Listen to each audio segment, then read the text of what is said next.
So hello, so good to see so many of you. My name is Nahmee Lee. I teach modern Korean history at UCLA and also direct the Center for Korean Studies. So for just my job at this point is to just briefly introduce the Center for Korean Studies, which was founded in 1993 to promote and coordinate the very incipient Korean Studies program at UCLA, and to engage the public with many of the issues that are critical and ongoing. And obviously today's program is one of those issues that we would like to be co-sponsoring. So we provide fellowships to our undergrad students and graduate students. We actually administer exchange programs with exchange programs of undergrad and graduate students with universities in Korea, organize lectures, and again coordinate various Korea-related programs at UCLA and beyond. And so I'm gonna have to ask Young-sun Min to come up, and I'll come back later.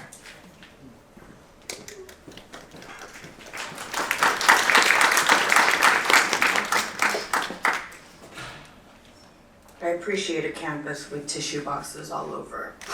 Hi everybody, my name is Virginia Moon. I'm the curator of Korean art at LACMA. Right now, as you may or may not know, we have two Korean art exhibitions there. The Space Between the Modern and Korean Art and Pak Dae-sung Virtual, I know the title, Virtuous Ink and Contemporary Brush. It is the space between that I'd say in part inspired this working together and coming together with GYOPO to provide this extended programming around films. The Korean Cultural Center of LA back in October offered film screenings for a total. And today we're taking that even further with the array of panelists that will join us today and tomorrow to talk about it. One last thing I just want to add is that it was very important for me when we were starting these discussions to provide this aspect of Korean films at this time to supplement the exhibition, because it was important, since this was an exhibition of art that many were not familiar with, and because Korea had just started its film pursuits in black and white in the 50s. I thought that at that time, before CGI, before sort of Photoshop and all those kinds of tools one uses today, that actually those films do give a sense of what Korea was like at that time. And so it is with that that we come full circle. I'd like to thank Young-sun Min for spearheading, and I think she'll take it away. So thank you, GYOPO, thank you, the UCLA, KCCLA, and I'll be talking to you later. Thank you.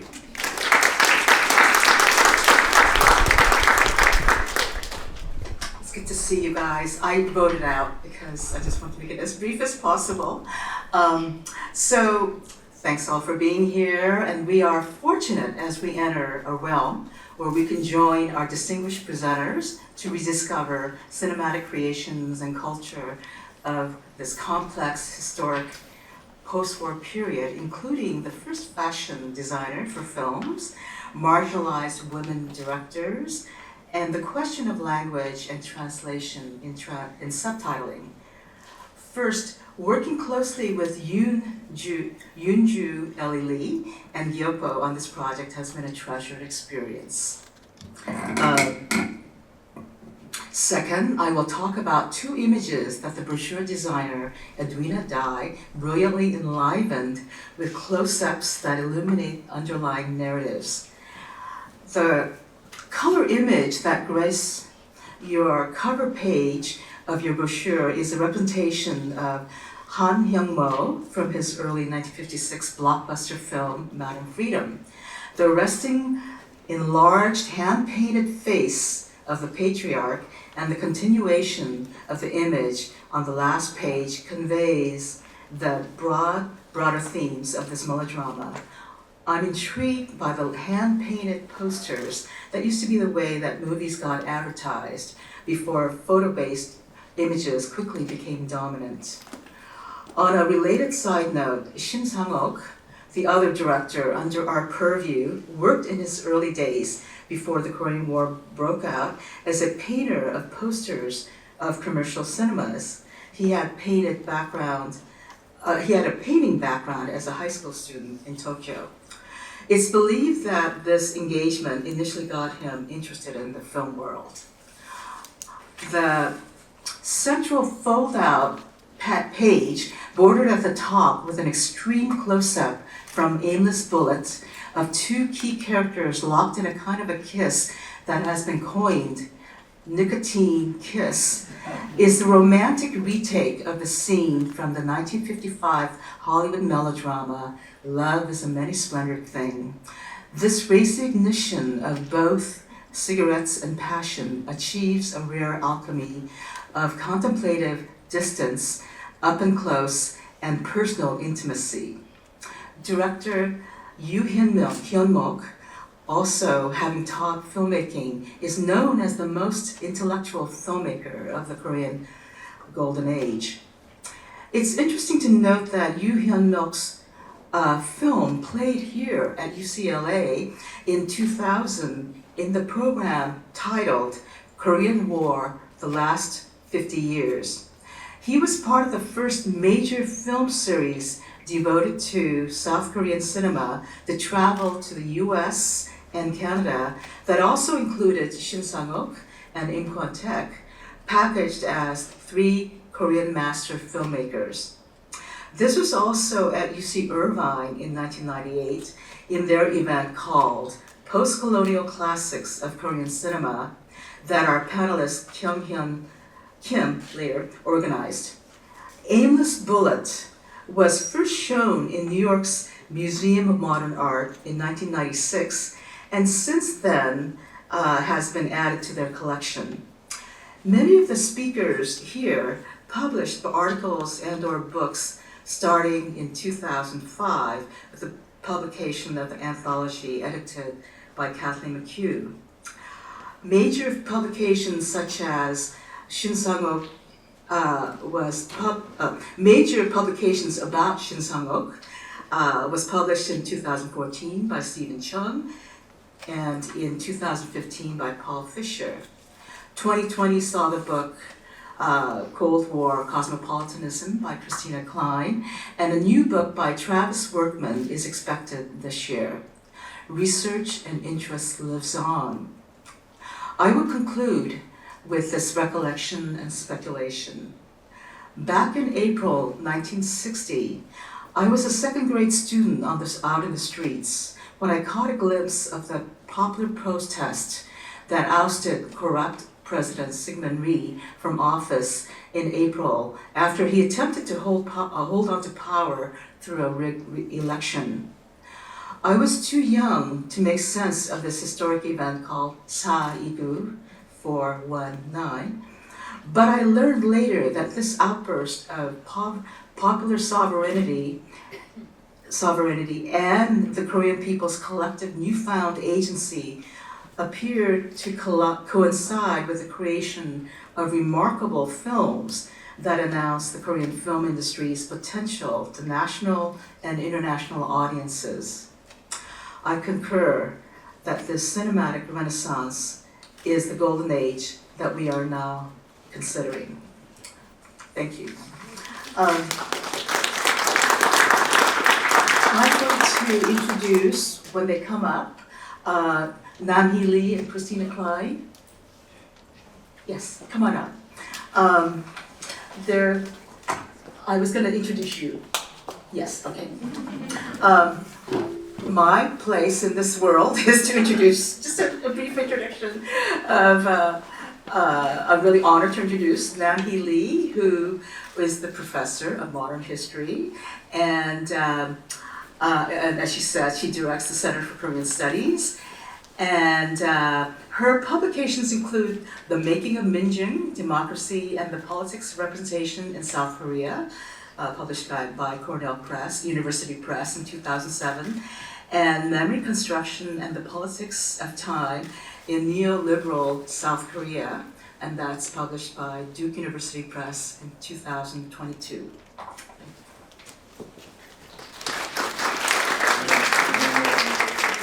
All right, great. Thank you so much, Young-soon.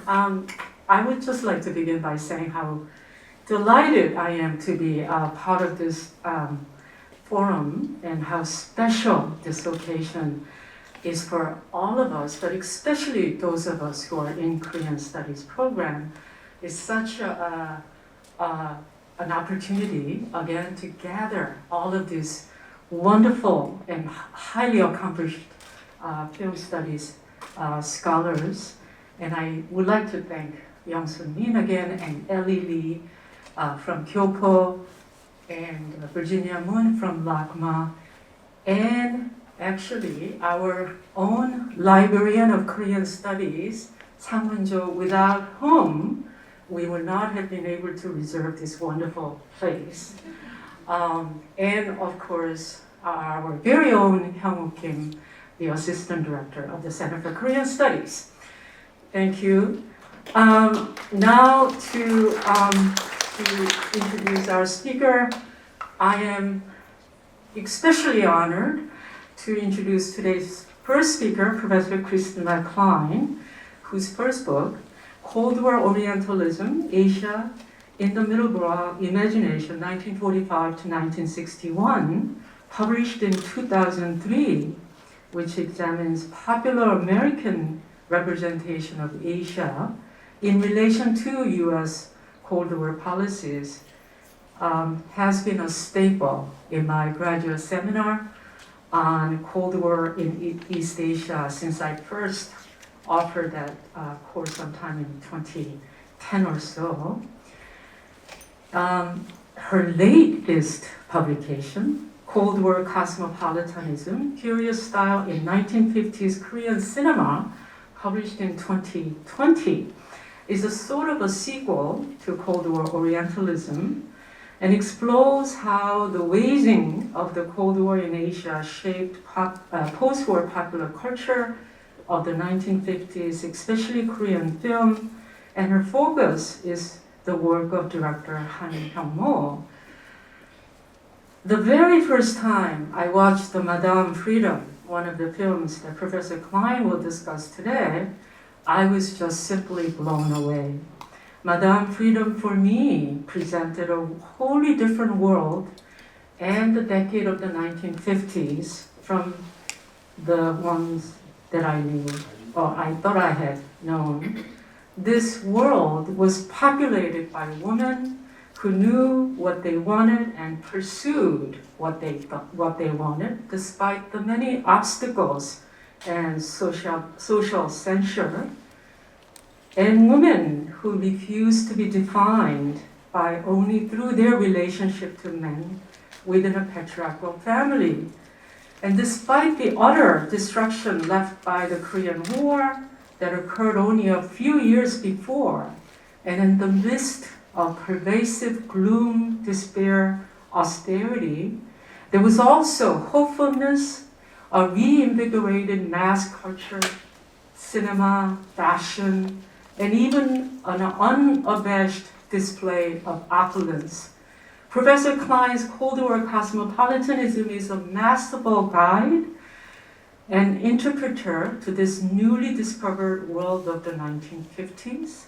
I won't give away much by saying anything more about the book, but I should say that this book, and especially chapter 4, has helped to understand one of the most enigmatic endings of any film, a conundrum that I had been dealing with and was not able to resolve until recently. This book is simply tour de force. Without further ado, please join me in welcoming Professor Klein.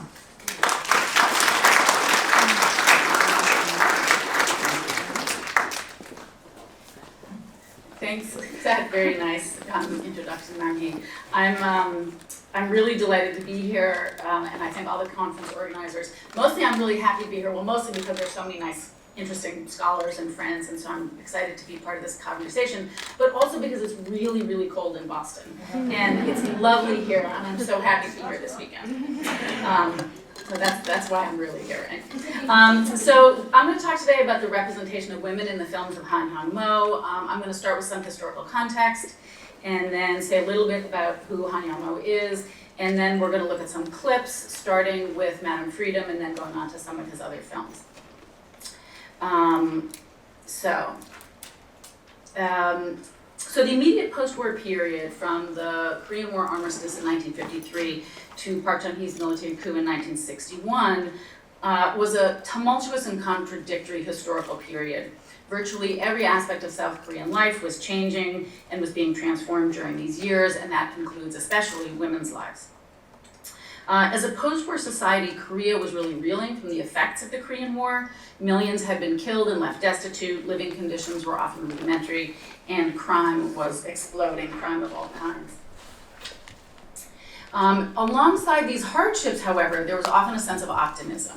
Younger people and those whose situations was a bit less dire had hopes for a better future, and changing social mores were opening up new ways of being in the world. The war had loosened up traditional gender roles, which had long held that a woman should be chaste and modest and focused on the domestic sphere, while men inhabited the public sphere and worked and earned money. But because so many men died during the war and so many men were injured, many women had to step into new roles. And the result was that women entered public life in unprecedented numbers and into domains that had previously been the preserve of men. Many women entered the workforce. Most of them, of course, entered as into the working class, worked at working class jobs, but they also went into jobs that were traditionally masculine, so jobs like gas station attendant and typesetter and taxi driver. And I just want to say the photographs are taken, most of the photographs I'm going to use are taken from Yeowon magazine, which is a popular women's magazine. So these were images that were circulating at the time and were part of public discourse. Other women found white-collar jobs. The 1955 census, for instance, counted over 10,000 female professional, managerial, and clerical workers just in Seoul alone.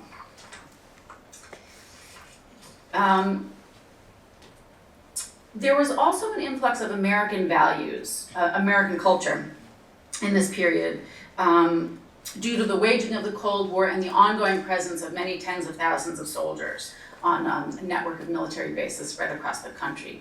There was an influx of American values, including the liberal ideas of individualism and freedom and modernization.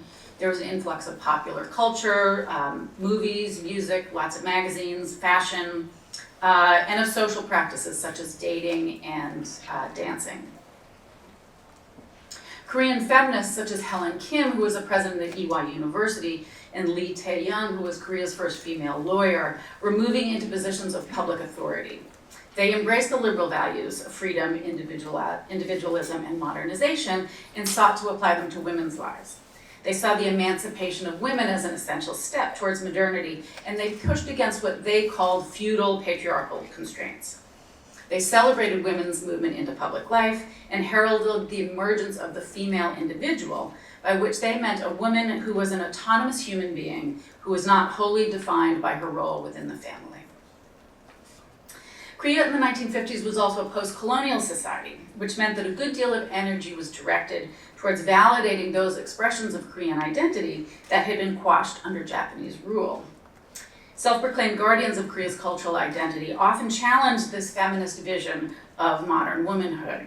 And they identified the patriarchal family as embodying precisely those values that needed to be restored and protected from foreign encroachment, and the encroachment of Western ideas. The term après-guerre, which was derived from the French phrase après-guerre, or after the war, entered public discourse as a way to characterize this post-war new woman. And examples of après-guerres in public discourse included college students, working women, women who dated foreigners, women who asserted their independence, and women who pursued their own pleasures of various kinds. Male commentators often painted the après-guerre in negative terms, describing her as stuck up or materialistic or selfish or mannish. The opera girl was thus an ambivalent figure. She embodied ideals that some saw as leading towards a more modern Korea, and others saw as a threat to Korea's cultural identity. So the 1950s and early 1960s were a period of transition and contradiction in which women experienced new opportunities and also old limitations. For example, the first female film directors, Park Nam-ok and Hong Eun-won, made their first films in 1954 and 1962, which was great, but neither of them ever directed a second one. So Han Young-mo, who is he? He was the most commercially successful director during these immediate post-war years. He was regarded by his peers as the most modern filmmaker of the day and someone who really had his finger on the pulse of this contemporary changing society. His films depicted social trends like dancing, the latest fashions, new leisure activities like miniature golf, and new social types such as spies and lesbians. He helped modernize Korean cinema by introducing new stories and genres, and he helped modernize the film industry by introducing and developing new technologies. Han's modernity found its most overt expression in his après girl characters. He specialized in making films that foregrounded women's experiences and, more importantly, women's perspectives. He was deeply interested in women's relationship to modernity, and he treated women's lives as barometers of the sweeping changes that were remaking post-war society. Most importantly, he presented women as individuals. They have agency and they make the choices that drive the narratives forward. They cause things to happen rather than being acted on exclusively by others. So Han's most famous film is Madame Freedom from 1956, which was based on a very popular novel that had been serialized in the newspaper. And it tells the story of an unhappily married middle-class professor's wife who decides to take a job to supplement her husband's meager salary. She takes her job and works at the Paris boutique where she sells Western luxury goods like clothing and cosmetics. And the job immerses her in Seoul's emerging society of dance halls, cafes, and restaurants. And before long, she's going on dates with her handsome young neighbor and entering into a full-blown affair with her boss's husband. The film was considered scandalous, which of course helped sell tickets.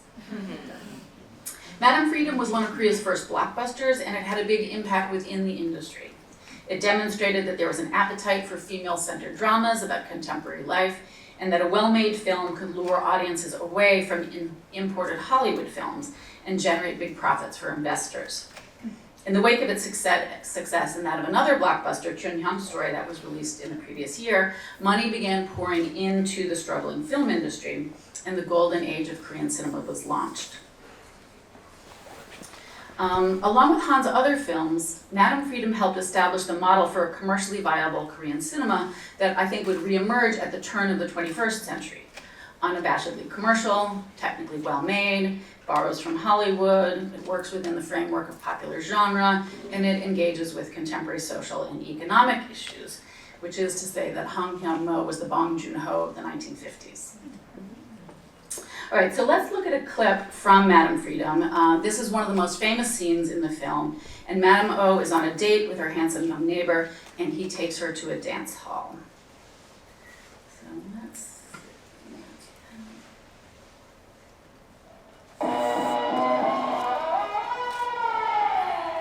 So I'm going to talk over it just to point things out. So one thing to notice is the camera movement. We're starting in a kind of a medium shot focused on the trumpet player, and the camera pulls back, and we see the whole band, and it keeps pulling back, and then we can see the dancers and the setting. This is a really long take, and the camera is going to move forward, backward, up, down, left, and right. The camera throughout the film is constantly in motion. It's constantly moving. And this was very unusual at the time. And this is an example of how Han helped to modernize the film industry, that he developed the first camera crane, which made it possible to move the camera in any direction.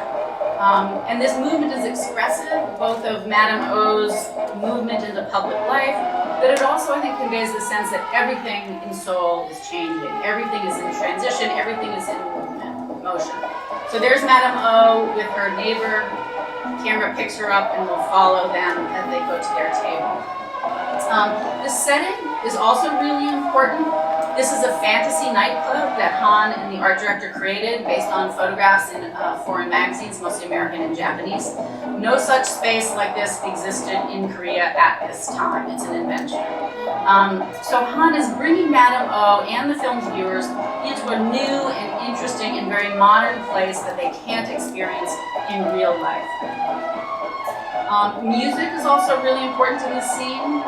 The song includes 2 entire songs by the Cuban band leader Perez Prado, both of which were huge hits around the world. Mambo was a big trend, a global trend at the time, and Han is making Mambo available to his viewers. So he's bringing them into global popular culture. He's letting them feel that they're up to date with what is happening in Tokyo, what's happening in New York, what's happening in Mexico City. And this kind of cultural up-to-dateness is part of being modern and sort of displaying modernity and inviting his viewers into that state of being modern. So social dancing was a big fad at the time. It was very controversial. It triggered a lot of outrage in the newspapers about women who were going out dancing when they should have been staying home and taking care of their husbands and their children.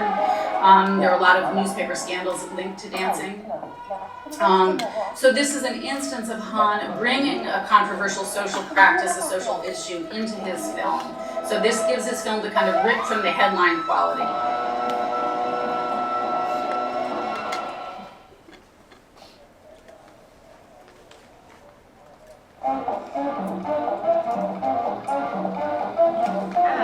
So this dance performance is really the heart of this scene. Han had a love of spectacle, and he often incorporated scenes that display something that's inherently interesting for the viewer to look at, like this dancer. And these spectacles usually involve a woman doing something modern in a visually compelling way. They were part of Han's commitment to showmanship. He wanted to give his viewers as much entertainment value as possible, so his films often include these scenes of something very interesting. There's clearly an erotic dimension to the spectacle, and it definitely allows viewers who are so inclined to ogle this woman's body. She's showing a fair amount of flesh. But I think there's something more going on. One thing is the female gaze that you'll see. The scene cuts back and forth between, that's the ogling part, between Madame O looking at the dancer and then the shots of the dancer. So instead of a male gaze, it really privileges her female gaze. And so not only Madame O, but other women in the audience were also watching her, and they're all very interested. They're fascinated by what they're seeing. And I think there's an exuberant quality to this performance. She's clearly a professional performer. She doesn't feel shame about what she's doing. And I think the film links female sexuality to female pleasure and not to the dutiful reproduction of male children, which is what sexuality prior had been, what female sexuality was important for.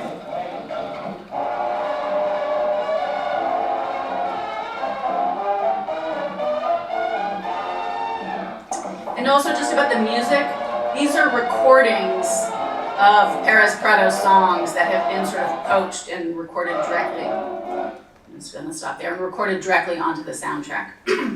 So the scene is an important turning point in the film.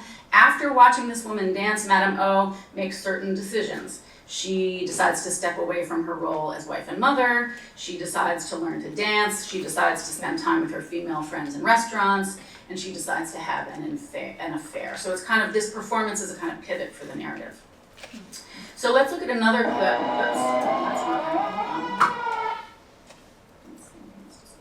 So let's look at another clip. This is really the climax of the film. It's closer to the end.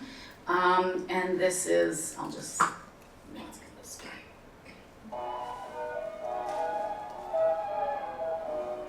So here we have another mobile camera, which is, he does a fascinating little trick here of going through the window. So this is a hotel room.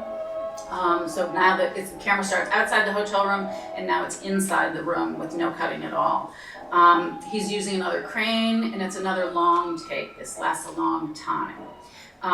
There's more music, there's more dancing, and this is Madame Owen and her lover, which is her husband's boss. So you see in that background, there's the bed, you have that fire in the fireplace, there's a sense of passion, there's a sense of where these activity is leading to. They're obviously going to end up in that bed. And they're in a hotel room to consummate their affair. This is the most kind of sexually explicit scene in the film. They spend a lot of time looking at each other, touching each other, nuzzling each other. There's a lot of physical contact. And one thing that I think is interesting is look at her hands, her white hands against his dark suit. She's an active agent in this scene, and in the affair more generally. He's not seducing her. Her hands are actively grasping at his back, and Han makes a real effort to make those hands very visible. This is something they're doing together. It's not something that is happening to her.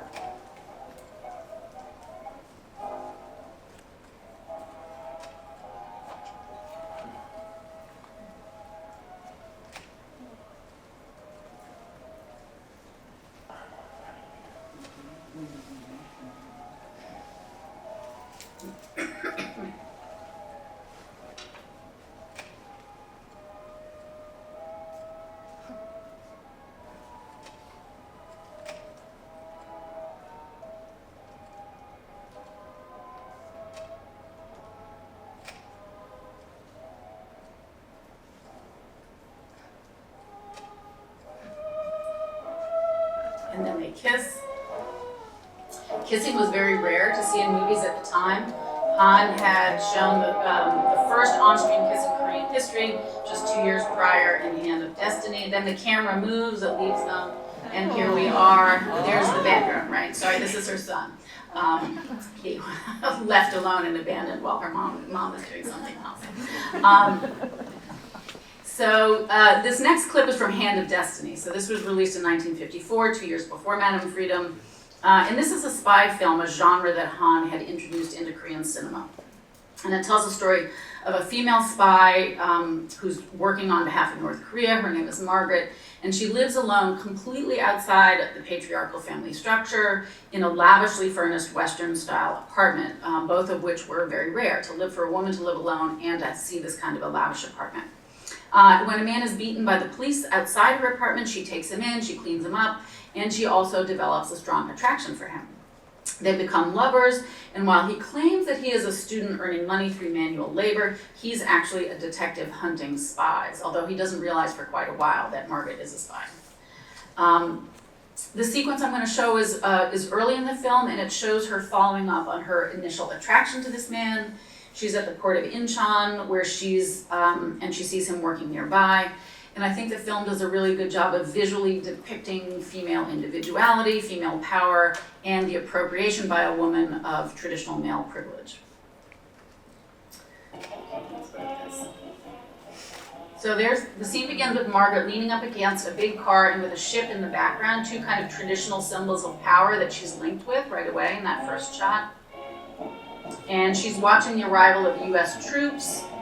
Presumably, it's not really explained, but presumably she's doing her spying work, keeping an eye on them, and she'll report on these movements. And then she sees the man, right? Her attention is distracted. Again, we have a female gaze. The cutting back and forth emphasizes that she's looking at him, and she decides to pursue him. She sets in motion. The framing here is interesting. She's higher in the frame than he is. She's above him.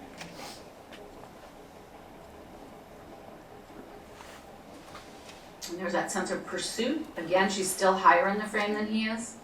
And she approaches him.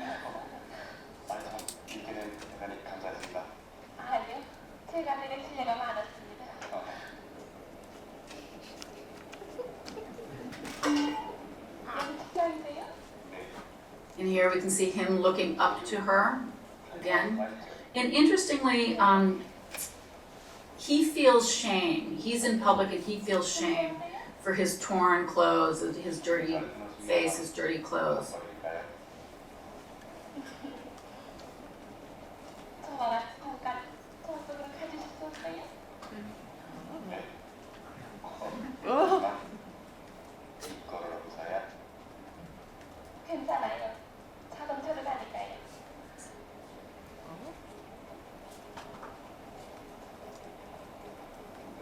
So she forcibly takes him by the hand. She takes him away from his job. Basically, hey, you come with me. And this is one of my favorite moments in all of Han's film. She leads him to the car, and she does something that men still do today, and women almost never do, which is to take a person by, like push them into the car with their hand. Like how many women, this has all happened to you, right? Some man has sort of put you in a car. So she does that. And so where does she take him? She takes him shopping.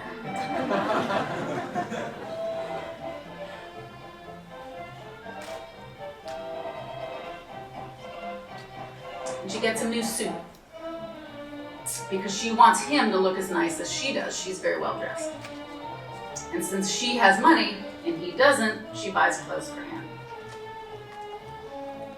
You'll see almost an identical shot in Madame Freedom, that shot of a window with desirable goods in it. So they're looking at shoes, they're looking at all this stuff in the window.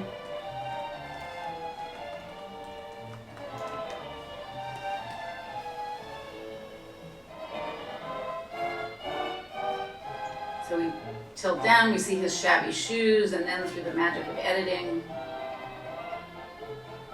he has a beautiful new pair of shoes.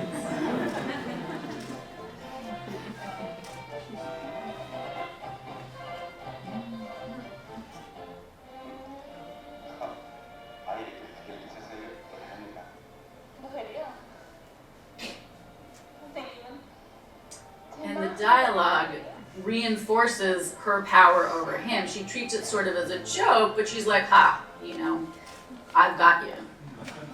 And she brings him back to her apartment.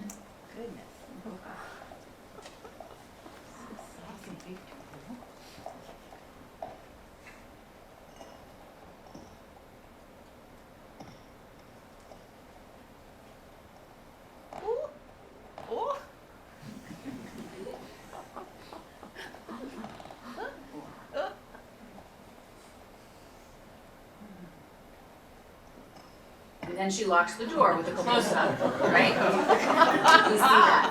So again, she does an action that shows that she's the one in charge.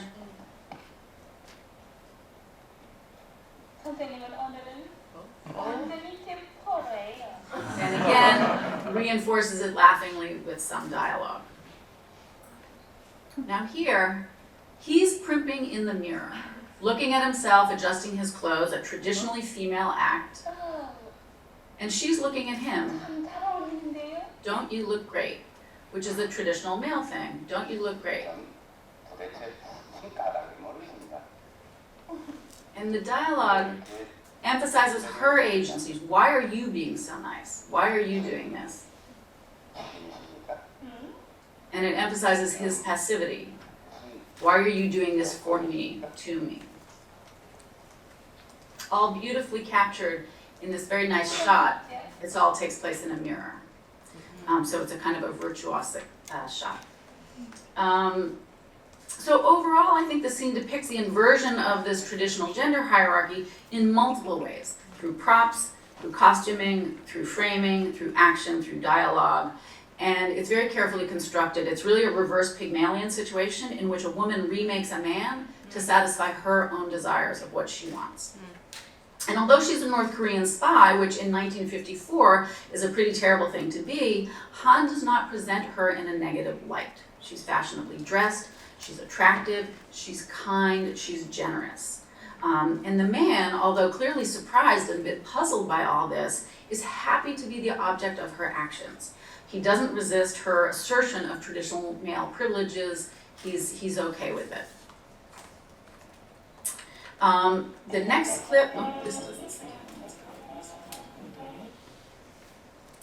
this next clip is from A Female Boss, and this is from 1959. It's a romantic comedy, another genre that Han helped introduce. And it focuses on the female publisher of a woman's magazine, not unlike Hyeon. When an attractive young man applies for a job at her company, she initially gives him a hard time because he had previously been rude to her, not knowing who she was. And gradually she develops a romantic interest in him, and she starts to pursue him quite aggressively.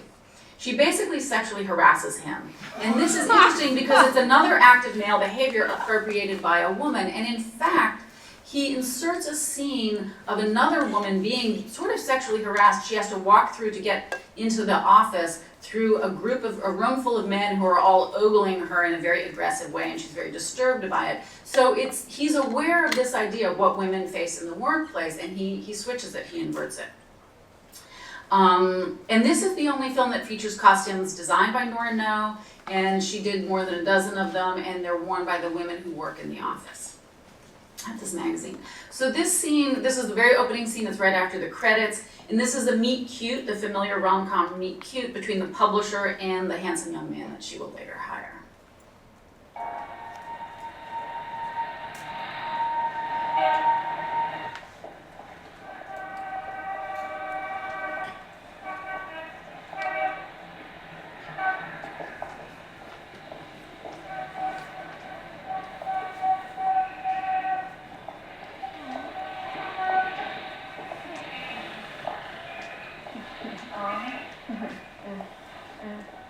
그러니까 미스 김, 난 오늘 좀 늦게 될 거예요. 오 사장을 만나야 할 테니까 불가피한 다정으로. 알겠어요? 그럼 미스 있어요? 좀 바꿔줘요.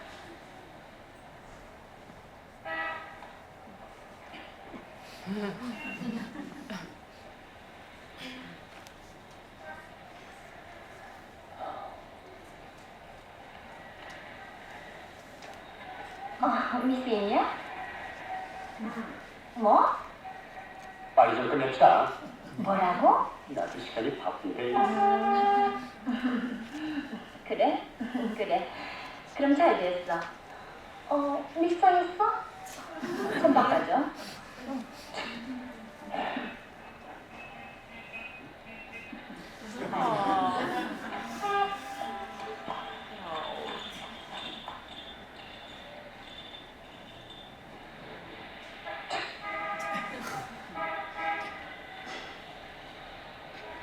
예, 가자.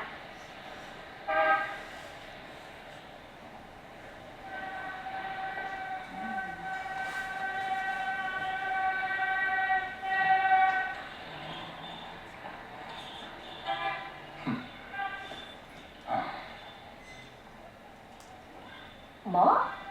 취재하러 나갔어? 미스자원 여세 외출이 괜히 잦은데 주의시켜줘요? 그럼 좋아요.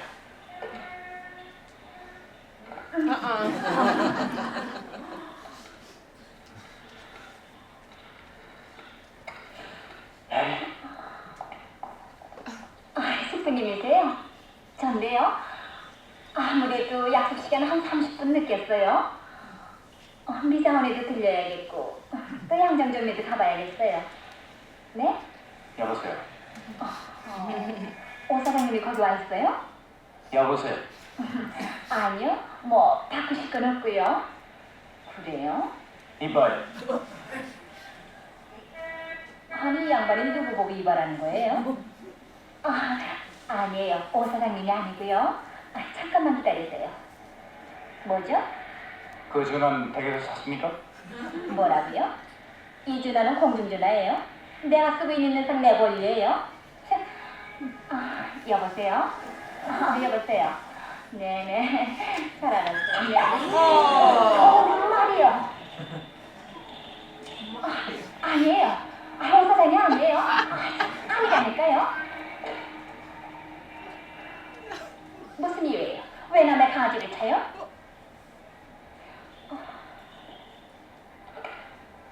여보세요. 여보세요. 이봐요. 거기 자유공론사입니까? 말씀 좀 묻겠습니다. 참, 별자식 따보겠네. 응? 거기 지금 소설 쓰시는 알리 선생 나와 계십니까? 네, 좀 바꿔주십시오.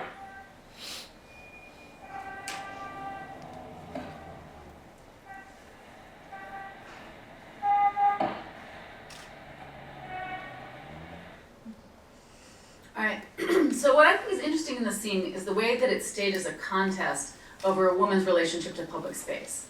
The male characters are trying to push her away from the phone because she's causing them an inconvenience. She's preventing them from doing what they want to do. They're asserting their long-standing privileged relationship to public life. Rather than deferring to the men, however, Joanna resists their pressure. She physically and verbally claims the right to occupy this patch of sidewalk for as long as she is using the public phone. For her, public includes women. Han is doing something unusual in this scene. In films made by other directors during this period, women often feel shame when they're in public because they value their virtue and their honor. And being in public opens them up to the possibility that a man might say or do something that taints that honor. There are also scenes of men feeling shame when they see their female family members in public. But because Joanna is defined by her career rather than her virtue, she isn't afraid of contact with unfamiliar men. They don't pose a threat to her identity or to her social standing. For her, it's just part of modern life. Joanna is presented as fashionable, wealthy, physically attractive, but not a nice woman. She's not considerate of others, and she ostentatiously displays her class privilege by feeding her dog an expensive, imported, probably black market Fig Newton cookie. But this lack of niceness is a big part of what made Han's female characters fresh and new. He liberated them from the demand to be moral exemplars, to be embodiments of virtue, to be guardians of social norms. They're allowed to be selfish, they're allowed to behave badly, without being demonized or turned into villains. She's still the protagonist of the film. She's the one we're spending time with. This next clip is, somebody knows this film. This final clip is from My Sister is a Hussy from 1961. And women in Han's films typically refuse to conform to the expectations of the men around them. The heroine of this film, for instance, is very skilled in judo, and she resists her father's pressure to get married, and she spends, in fact, most of the time beating up men who annoy her, including a pair who sexually harass her and her sister when they are in the park. And again, that scene is another contestation over a woman's right to be in public space, how a man is harassing and challenging the woman's right to be in public. When she finally does get married, she refuses to submit to her husband's authority, and that is what we will see in this scene.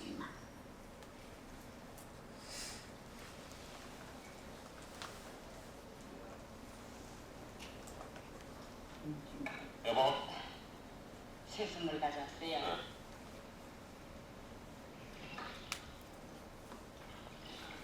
여보, 여보. 아니, 아침부터 왜 가자니 어디 가려고? 아무 데 가면 왜 치킨이야? 위치라는 걸 말하는 게 아니란 말이야.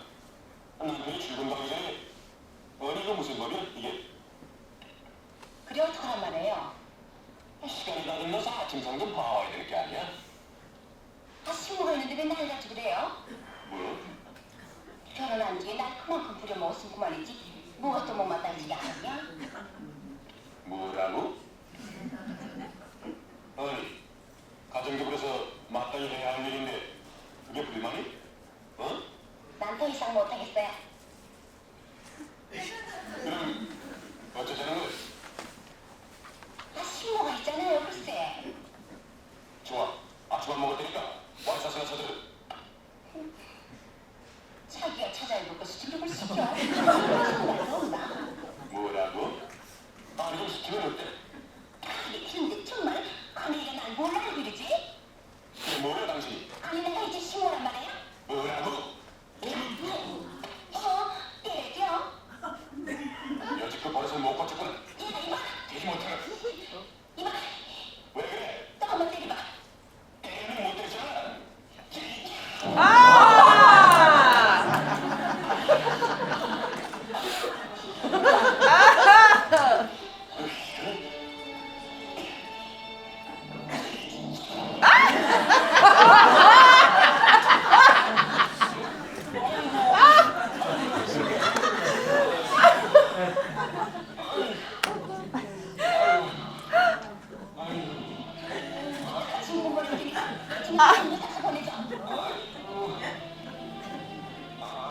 아침에 다 됐는데 어디 일찍 나가세요?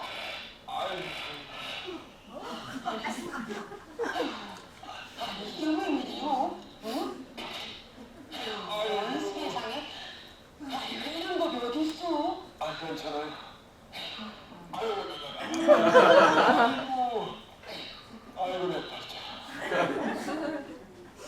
All right, so this is a remarkable scene. It still has the power to shock, and I'm happy to see amuse at the same time. So the film is full of scenes of women doing judo, and that's another instance of Han's spectacle. There are displays of physical action, women doing physical action that are inherently interesting just to watch. So like the mambo dancer in Madame Freedom, this spectacle involves a modern woman behaving in surprisingly modern ways. But the spectacle in this film are not about female sexuality. Instead, it shows a woman physically contesting the Confucian principle of female inferiority and directly challenging the authority of her husband to tell her what to do. Significantly, the scene ends with a woman leaving the house, her traditional domain, while the husband remains not only inside, but on the ground, on the floor. For all their progressiveness, however, many of Han's films end with a modern woman being restored to her quote-unquote proper place in the patriarchal family, or punished in some way, sometimes even killed. It's not all that unusual. In Madame Freedom, Madame O is chastised by her husband for bringing shame to the family, and you can see visually that patriarchal hierarchy is visually restored. He's tall, she's down. And in Hand of Destiny, Margaret the spy is shot by her lover. And in A Female Boss and My Sister is a Hussy, the female protagonists end up happily married, at home, dressed in a hanbok while their husbands go to work. So scholars have often focused on these endings as expressing the true meaning of the films and have characterized Han as a conservative director who was committed to restoring the patriarchal status quo. I read his films quite differently. These conservative endings are typically quite brief, and they don't erase the preceding 90 minutes or so of screen time in which these women assert their status as female individuals. Although they're punished for their behavior, they don't usually express regret about it, and that's a big difference. This tension between the brief endings and the long bodies of these films raises the important question of how viewers at the time interpreted these films. What did they focus on? The ending, where all the story problems are resolved and the status quo is restored, or the visual, sensory, and narrative pleasure produced over the much longer duration of the film's running time? I think that Han's films should be read as ideologically open texts that make different appeals to different viewers.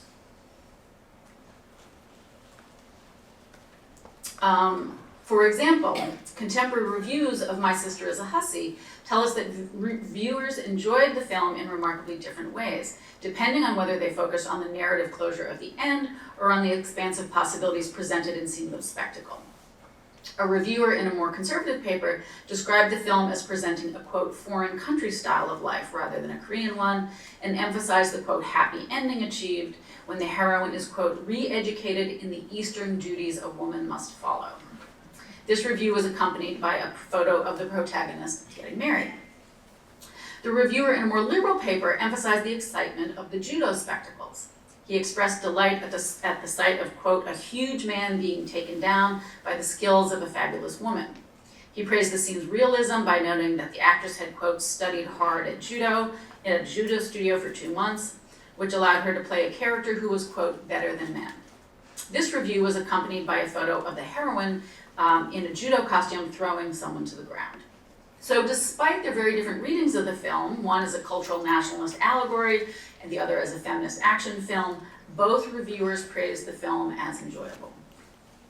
And I think this openness to widely divergent readings is at the heart of Han's films and is a mark of his astute commercial sensibility.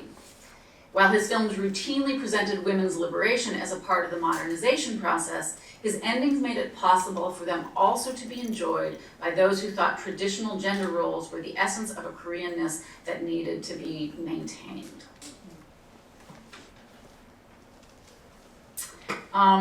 So Han's films contain genuinely feminist characters and situations wrapped in some more socially acceptable packages. It's sort of like when you put medicine in a piece of bologna and give it to your dog. The bologna makes it palatable, but it doesn't negate the presence of the medicine. Thank you. Wow.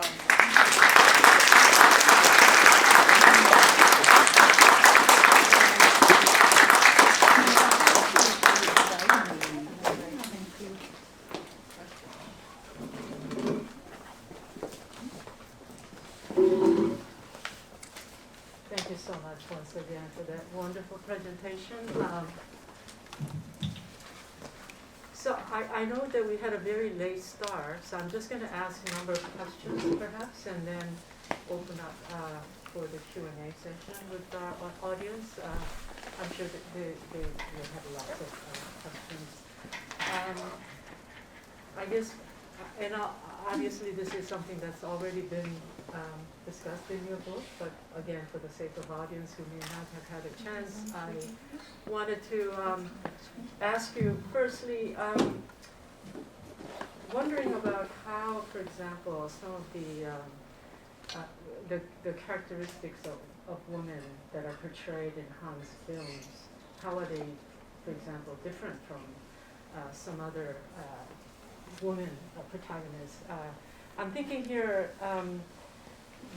many of the films that were released in the late 1950s, many of the films that were released in the 1950s, and again, this is wonderfully discussed in Stephen Chung's book, in Shin Sang-ok's films such as the Hellflower, GYOPO, that was released in 1958, Sister's Garden in 1959, etc., etc. So 1950 seems to be, again, there was this profusion of films that deal with women. So Yeah. again, if you can. Yeah, there were two big cycles. So there's Han Hyun-mo's cycles of film, then there's Shin Sang-ok's cycles of women's pictures, and then there's a few other films as well that focus on women. And there are some other films that do have kind of Han Hyun-mo type women in them. And I'm so terrible with movies' name that it just fled my head. Holiday in Seoul has a woman who's a doctor, and she's in a companion marriage, so a happy egalitarian marriage. She's extremely fashionably dressed, and she spends her time, I think she's an OB/GYN or something. She spends her time helping women. And she's not really punished or demonized or anything. So that's a pretty example, I think it's quite an interesting film. But a lot of other films have elements of what we see in a Han Hyun-mo woman. She's fashionably dressed, maybe she's working in public life or something like that, but the attitude is quite different. So The Housemaid, right? Kim Ki-young's famous film, routinely celebrated as the greatest Korean film of all time, has a woman, she's a working class woman who pursues her sexual desire, right? We know this is what Han Hyun-mo's characters do, except she's really demonized and she's presented as a monster. It turns into a sort of a horror film almost. And she brings down this very nice middle class family and this very nice man and this modern liberal man, and the whole family is destroyed. So in that film, a woman pursuing sexual desire is quite demonized and becomes monstrous. And then in the Shin Sang-ok film, A Sister's Garden, a young, attractive, fashionable woman has to get a job. She takes a job in public, but she has to do it. The family's under her father dies, there's economic pressure, so she does it under duress rather than choice. And she experiences a lot of shame about it because her job puts her in contact with men. She finds it shameful. It's a threat to her sort of sexual virtue and sexual honor.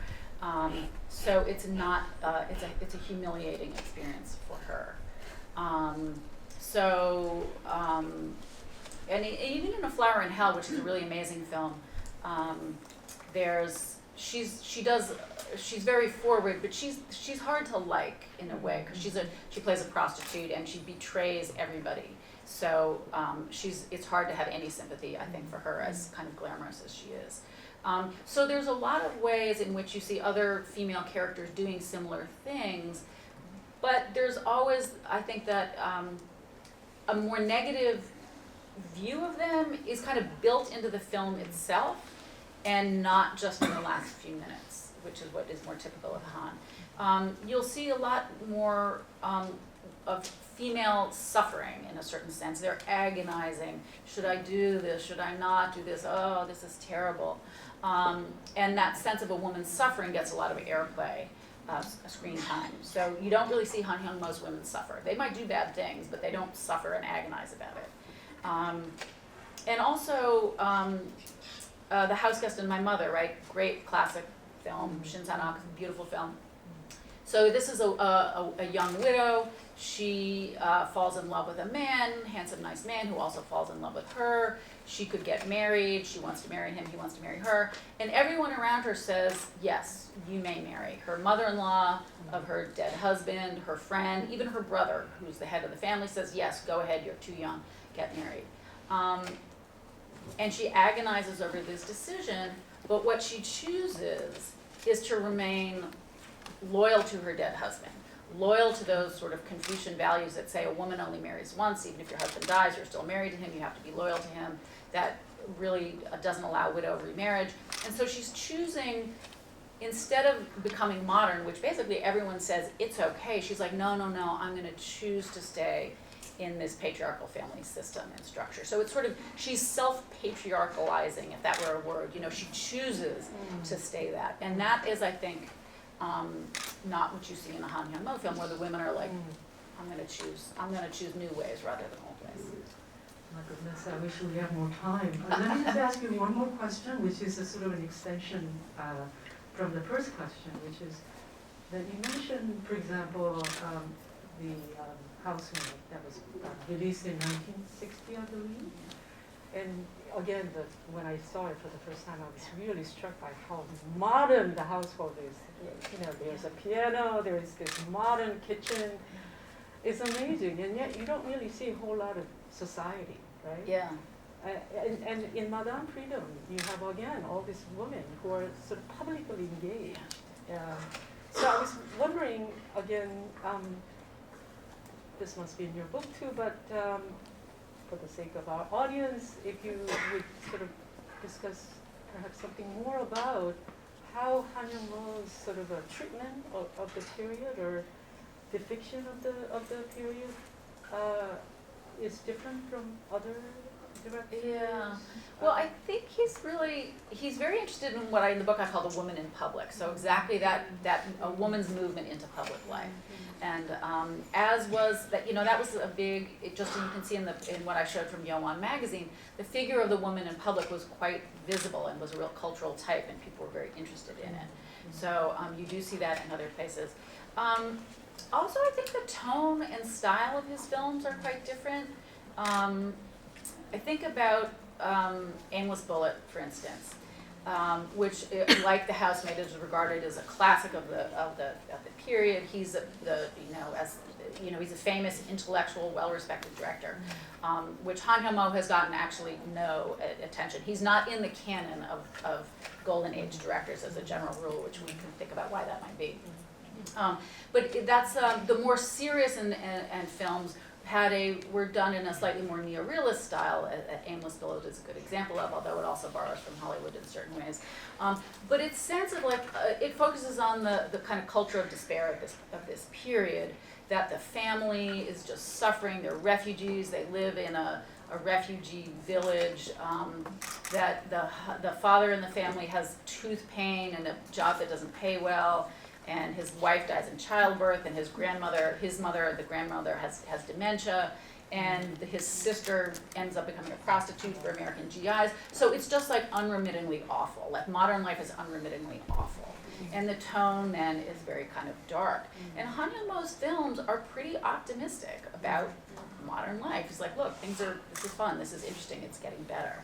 And he focused on middle class or wealthier people who had cars and who had nice clothes and who lived in nice houses. So he focused on a very different slice of life. And that style, his films are very glamorous in a way. And so they were optimistic in tone and more kind of glamorous and Hollywood inflected in style, and not the sort of more realist in style and that darker view, because that's what makes it art, right? If everything's terrible, then it's art, and if things are fun and happy, then it's not art. Which I think is actually why he has not been really canonized, oddly enough, because he makes films about women, and he was pretty optimistic about the post-war period and had a Hollywood-inflected style, and all of those things say not serious and not art and not important. So this is actually the first monograph on his work. He's been excluded from various sort of publication series of other Korean directors, and so this is kind of pushing him into the front and say, hey, let's take a look at him. And I think the attention to women probably had something to do with it, frankly.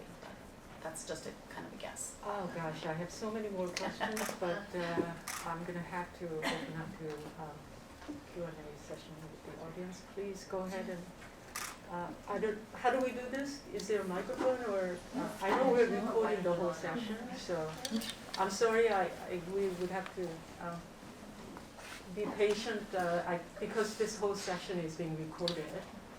That's why the microphone is needed. You want to just take yours? Does yours come out?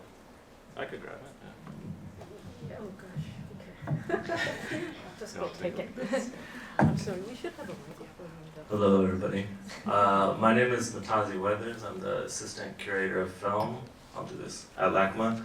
I just wanted to let you all know that everybody who attends the symposium today gets free access to LACMA tickets today, tomorrow, and I think for the next few days, probably before Wednesday's best. So you just have to use the code, and the code is GYOPO, just like on the guide. So you could order tickets online or at the box office and let them know the code, and you'll get free tickets. Oh, and there's refreshments right outside the door for you.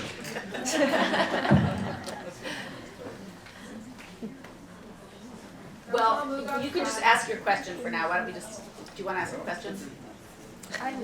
There doesn't seem to be a microphone heading your way. Oh, look, there's a question here. We will have another with the final Q&A session, but today at the end, go ahead. Thank you so much. Your breadth of knowledge, your choice of curated pieces was entertaining and beautiful. I really appreciate it. The first thing that came to mind, first of all, having all of this extraordinary representation and you know how important that was probably in that time, is how was this funded and how did it happen so close to the war? Yeah, that was one of my first questions. So his films were commercially successful. They earned money. They were very profitable. And he was one of the first directors to earn enough money from the films that he made to then invest in the next one. So, you know, there wasn't really a film industry prior to, you know, Madame Freedom. Basically, people were sort of struggling to make films, but there was not industrial production. And starting with Madame Freedom and moving forward, the films were successful enough that they earned profit, and that profit was then reinvested in the next films. So, just like Hollywood in that sense of 1953? yeah. Wow. And people, Madame Freedom was so successful that the producers referred to it as a cash cow, right? So after this, it earned the investors so much money back that the film industry started to making films started to look like a good investment. And so people were happily investing money in it to support it. And then they, you know, the theater funding, a lot of the production funds come from theater owners, right? Which is a little different than sort of the way Hollywood is run. And the theater owners knew that a Han Hyun-mo film could be counted on to sell well and earn money, so they were happy to invest in the films. Thank you.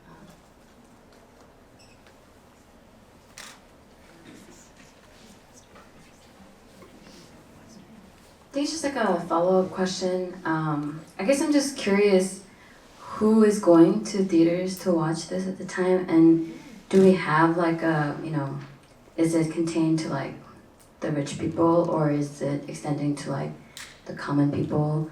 And like the demographic is like women to men ratio attending these showings. Yes, thank you. We would all like to know that. Oh. Right? So there's not that kind of data, right? They weren't able to keep track. Obviously, no one was paying that much attention to be able to keep track of that. The assumption is, well, first of all, everybody went to the movies. The tickets weren't that expensive. So everybody was going to the movies. And initially, it was, movies were seen as sort of lowbrow entertainment. So elites initially weren't going to them. But as the films got better and better over the course of the 50s and 60s, more sort of upper class people would go to the movies. And the assumption is that the people going to these women's pictures were women. But there's not data to prove that, but that's just sort of the assumption. I think there's a hand in the back. So about the acting, so the female boss, that Joanna, was it, her style seemed a little clipped and a little mannered. Is there a difference between the Han Hyun-mo's actors and those of, say, more conservative actors? I mean, is there a more, again, Hollywood-inflected acting style, or? That's an interesting question. I don't really know how to answer that. I don't really know. I think the actress who plays Madame Freedom was in fact not an actress, so her performance is a little bit kind of wooden, I think, you could say. She was actually, she was a hostess at a high-end sort of cafe. And so she had a certain kind of celebrity status of her own, and so Han brought her in to act in the film, again, as a way to make her as an attraction visible to more people. So that's why her acting is a little bit sort of stilted. But I don't know that I can make a generalization across other films. I don't really know how to answer that. So, sorry. Thank you. Again, we do have an opportunity to ask more questions, as there will be a roundtable discussion after all the presentations are finished today. So thank you. There are refreshments in the hallway out here. All right. Well, thank you. All right. Thank you so much. And I'll just say one thing, if any of you want to know lots more about Han Dong-mo, my book was actually published open access, which means it's available free on the University of California website. Don't buy it on Amazon. You can download it for free if you're here. Thanks.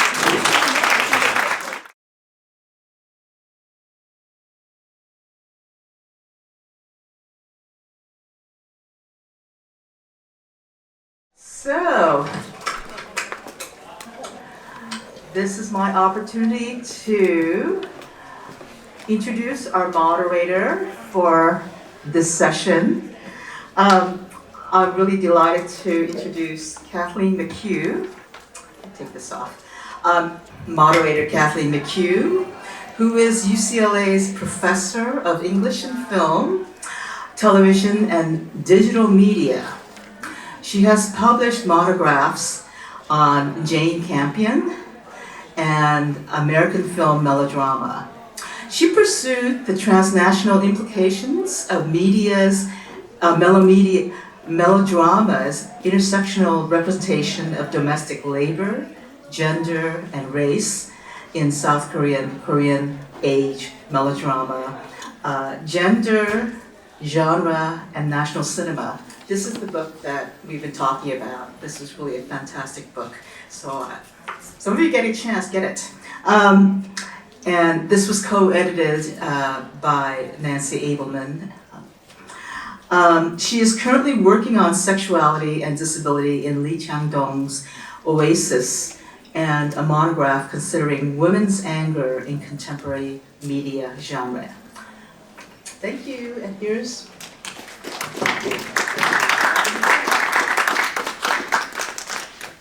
Thank you so much for that introduction. I'm so pleased to be here today among many scholars I know and many I don't know on a wonderful, and important topic. That just to give a shout out to my co-editor on South Korean Golden Age cinema, Nancy Abelman, who was a force of, nature and just an incredibly important person in Korean studies and Korean film, who sadly passed away, and we still miss her, and I see a lot of people in the audience shaking their heads. So just a shout out to Nancy. And then I also want to give another big shout out to Young Soon Min, who's done an exceptional job of bringing us all together, keeping things organized, running smoothly, and being flexible when necessary. So thank you to Young Soon. I just want to... And also to GYOPO and Nahmee Lee, who have brought us all together for this wonderful conference. It's my pleasure to moderate on this panel concerning Korean cinema, South Korean cinema in the Cold War era. Today we have three exceptional panelists bringing three different perspectives to this period, its films, and elements of the visual culture like fashion of the period. So our first speaker today, and I'll introduce the speaker, he will give his talk, and then I'll introduce the other speakers before their presentations. So Travis Workman is Associate Professor in the Department of Asian and Middle Eastern Studies at the University of Minnesota, Twin Cities, and the author of Imperial Genus, The Formation and Limits of the Human in Modern Korea and Japan. His second monograph, Political Moods, Film Melodrama and the Cold War in the Two Koreas, is forthcoming from UC Press this year. So without further ado, bring Travis up here.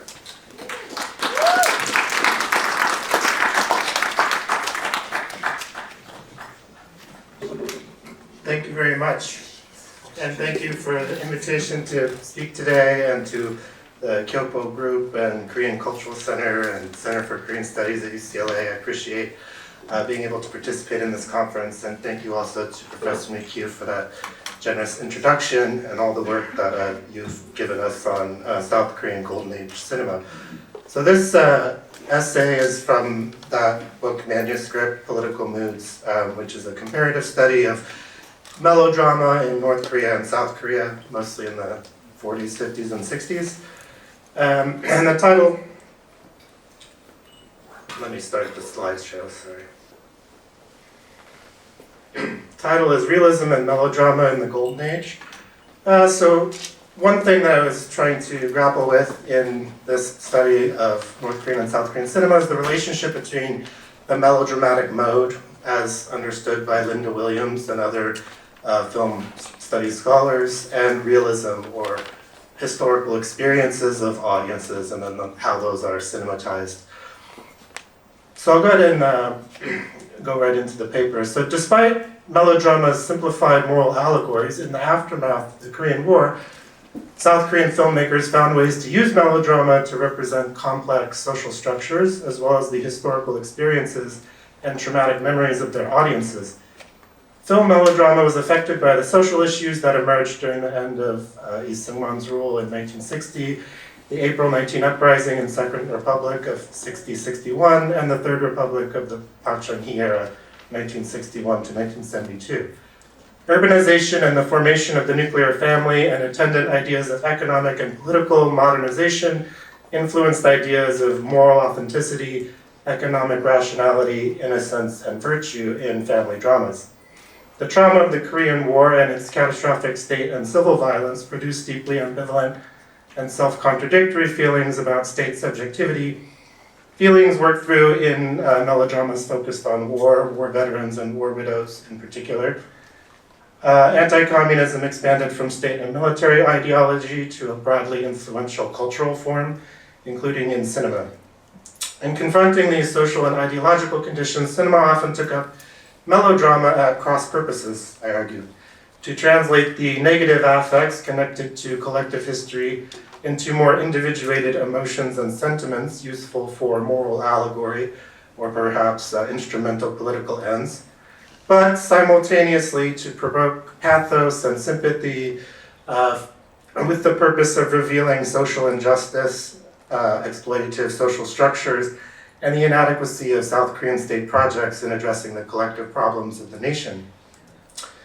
In South Korean Golden Age, situating the mode of melodrama between ideology and historical referentiality linked realism directly to the haptic impact and memorability of cinematic image and sound. So haptic meaning related to the sense of touch. In one early statement by Lee Yong-jun, The Problem of Realism in Cinema, he clarified that the mediation between photographic realism and the world-building capacity of cinema was touch, articulating a theory of film experience as haptic, and articulating a theory of haptic realism. He was concerned with how to synthesize idealism with what is real, Ryaru in the article, and the power of cinema to achieve both realism and idealism by affecting the sensorium of the audience. He thought of cinema as a mode of mimesis that could use sight and sound in order to activate the sense of touch. And this is very early essay, 1947, so during the era when there was still a leftist group of filmmakers and critics, the Korean Film Alliance in South Korea. And he's writing more from a a Marxist perspective in his theory here, but I'm connecting what he's saying to melodrama. Because of its negative association with commercialism and conventionality and his leftist politics, E did not use the term melodrama, but his description of haptic realism resonates with the mode of melodrama. And he wrote, and this is translated from the article, Problem of Realism in Cinema. When viewing a cinematic work, in order to understand the filmmaker's worldview according to their creative spirit and through the passivity and activity of the senses, the depictions of the film must be carried out haptically, which is my perhaps controversial translation of 적극적으로. In a film of Podovkin, the close-ups of workers with pockmarks, the details of a noble sweating profusely, the sea looming behind a wet corpse like an ominous cloud. When we recall these things, it is sufficient to consider that we hold in our hearts for a long time whatever in the work moved us, because it remains with us in the form of touch. Furthermore, touch requires change, or rather there is beauty in change. When we shut our eyes and see a sculpture belonging to the plastic arts, we would be alarmed by its changeability. So, reference to cinematic movement.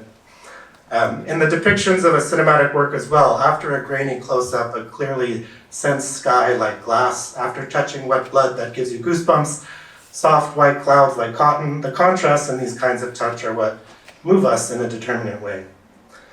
So, prefiguring discussions of the haptic visuality of cinema, he argued that in viewing a close-up of a worker's face or an image of the weather, we are not merely seeing. In hearing the accompanying sound and music, we are not merely hearing. For E, a good film touches us, meaning it affects our entire body in a tactile manner. For E, and not entirely metaphorically, the memory of a film stays with someone in their chest or heart, their kasım, rather than in their mind. He argues that the edited juxtaposition of discontinuous images and the haptic impact that they have are particularly powerful and memorable. Therefore, realism is ensured neither by continuity editing and the bourgeois realism of classical Hollywood, nor by the ontology of the photographic image, but rather by images edited together in a way that the audience will feel touched and retain a corporeal memory of the film's most poignant scenes. And such editing is often more effective when it is discontinuous and creates a moving series of juxtapositions. So here we can see a kind of Marxian version of montage, not really under the purview of the melodrama mode or genre, but I think what he is saying about the tactile and haptic aspects of cinema would still resonate with ideas about melodrama and also melodramatic filmmaking practices in later periods like the 50s and 60s. What Lee Young-jun refers to as the touch of the film can direct attention simultaneously to the most abstractive ideological positions, as well as to an explication of complex and underlying social structures. In order to capture the interrelation between realism and melodrama, it is useful to focus on those images or themes or problems that present both raw affect and socio-historical reference. One image that lends itself to both heightened sentimentality and social critique is the image of poverty. So I look at the nuclear family, images of poverty, different images that kind of have both historical reference and are also the object of a sentimental affective response, or at least that's the intention. The ways that South Korean films of the 60s depicted poverty varied from radical social critique to ideologies of economic development to even exploitative images for which the pleasurable feeling of cathartic sympathy was perhaps an end in itself. Interpreting these various ways of representing poverty allows one to track the dual impulse in melodramatic films of this period toward morality plays focused on homo economicus, or the human as head of the finances of a household, and a realist concern with larger social structures and their potential transformation. Lee Young-jun's Marxian approach to montage and references to Soviet filmmakers such as Podovkin disappeared in South Korea in the Korean War era as many socialist film artists migrated to North Korea and anti-communism became more entrenched. However, I argue that E and other theorists' discussion of touch as the basis for realism, or what I refer to as a theory of haptic realism, prefigured how mainstream filmmakers in post-Korean War South Korea utilized the melodramatic mode in order to represent underlying large-scale social structures.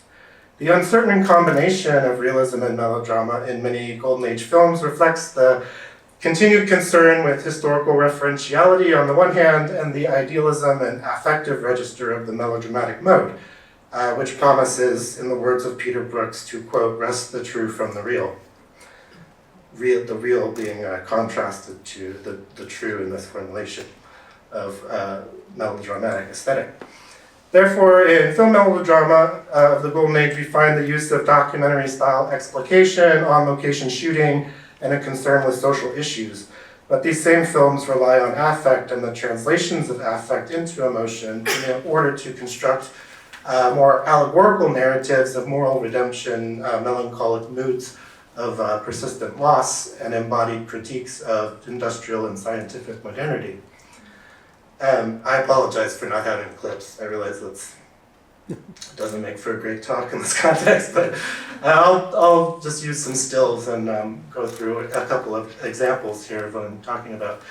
So the image of poverty and the treatment of political economy is indicative of this uncertain combination of the styles of realism and melodrama, which we know from the work of Linda Williams were in any case intimately connected from the advent of narrative cinema. In numerous films of the Golden Age, a common scene shows a relatively minor character reminding one of the protagonists of a debt that is owed to him. In The Coachman from 1961, the protagonist Chun Sam has a close friendship with Soo On-dek, and a neighborhood man who shares an interest in her, Kim So-gi, pesters Chun Sam to repay a debt before later spying on the couple in jealousy. In Bloodline, Kim Soo-young from 1963, a barber, Kap-duk, who asks Ok-hee's father for her hand in marriage, reminds his competitor, Kobuk, that he owes him money before later seeing the couple at the train station and telling her adopted mother that she has run away from Kobuk. And I apologize for the having to sign these names as I rattled them off. Both scenes of attempted debt collection occur in the first 15 minutes and set the stage for a conflict between the lender and debtor over a romantic interest. These conventions for representing indebtedness connect the economic problem of debt to an allegorical social world. Played by the same bad guy actor, Chu Son-tae, the carriage owner and landowner characters in each film respectively operate as foils to the protagonist and compete with him in love. The debt works to create sympathy for the protagonist at the same time as it establishes their moral dilemma. These acquaintances are not evil, and their repayment is not necessarily connected to exploitation. Therefore, the debt becomes an ethical problem for the individual protagonist. The problem of debt expresses a larger ambivalence concerning poverty and capitalism in the Solmingup, or common people's drama. As Maurizio Lazzarato explains, debt is not simply a mode of oppression, but also a technique of governmentality, because indebting subjects is keeping them ideologically and practically dependent on the capitalist labor market. In these film melodramas, the indebtedness of the common person can be transformed into a moral allegory of the whole economy, through which the structural problem of poverty can be displaced into issues of governmentality, and particularly the practices of individual homo economicus, or the human as household economic actor. So I'm basically interested in how debt works in films like The Coachman, Money, Bloodline. It kind of references a larger system of indebtedness, particularly in peripheral and rural areas, but it also takes those structural issues and allegorizes them through melodrama and a sentimental morality tale into an issue of individual household economy. So Money, here, from 1958, is one classic portrayal of debt and gambling in a village setting. The film surrounds the image of poverty with an ambivalent mood of both sympathy and frustration with the main character Pong-soo's tragic flaws in relation to household finances. And Kim Sung-ho, the actor, again plays a foolish father. As the title of the film suggests, while it does represent labor and the struggles of farmers within the rural economy, its primary focus is on money itself. As Marx showed with his analysis of money, money is itself a commodity and emerges out of commodity exchange. Just as a commodity alienates and hides the value of the congealed labor in the commodity, money operates as an equalizing and symbolic abstraction. And I say in relation to this film that it's that symbolic abstraction through money as commodity that allows for the story to become an issue more of individual morality than of an economic system. And so you can see realist and melodramatic tendencies, and also in the film style intersecting through the figure of money itself in the film. However, also as a commodity, money hides the value that labor has added to it in the production process, not only in the production of the material of the money itself, but all the commodities through whose exchange and circulation a quantity of money was accumulated. In a melodramatic film focused on poverty, these symbolic and abstract qualities of money can transform into signifiers that stand in place of the totality of complex social relations involved in impoverishment and accumulation. But that's not to say that the reference to the larger sort of economic system isn't retained in the film. So in the film Money, Pong-soo is very naive about managing it. He is in debt to Mr. Che, who asks him to sell his calf in order to at least pay the interest on the loan. Again, Che is not the primary enemy, and the two actually can reconcile later in the film. However, even though Che is not evil, the debt to Che causes Pong-soo to put off his daughter Suni's wedding and precipitates all his mistakes in managing the family's money. The real villain of the film is Ok-cho, who makes money lending to impoverished farmers, usuriously and gambling the card game Hwatu with them. It is not the fact of Che's debt that sets in motion the tragic sequence of events that make up the melodramatic narrative. Rather, Pong-soo is talked into playing Hwatu with two other farmers during a drunken night at Ok-cho's house. And this is actually the second gambling scene on the left. I'm talking about the first one here. He wins enough of their money to pay his debt, but his son Yong-ho insists that he return it. However, when he meets Ok-cho to return the money, the usurer tells him that he would be a fool to return the money, that the others will not thank him, and that, quote, people will even sell their souls for money, end quote. He then coaxes him into playing Hwatu again, on the left here, cheating in order to win all of the money Pong-soo had previously acquired through his fellow farmers, as well as what he has earned by selling rice. In any case, I won't reiterate the entirety of the plot, but these losses put Pong-soo at the mercy of Ok-cho, who connects him with another debtor businessman in Seoul, and so there's another interaction where Pong-soo is shown to be not adept at exchange, and he gets swindled again, this time in the city.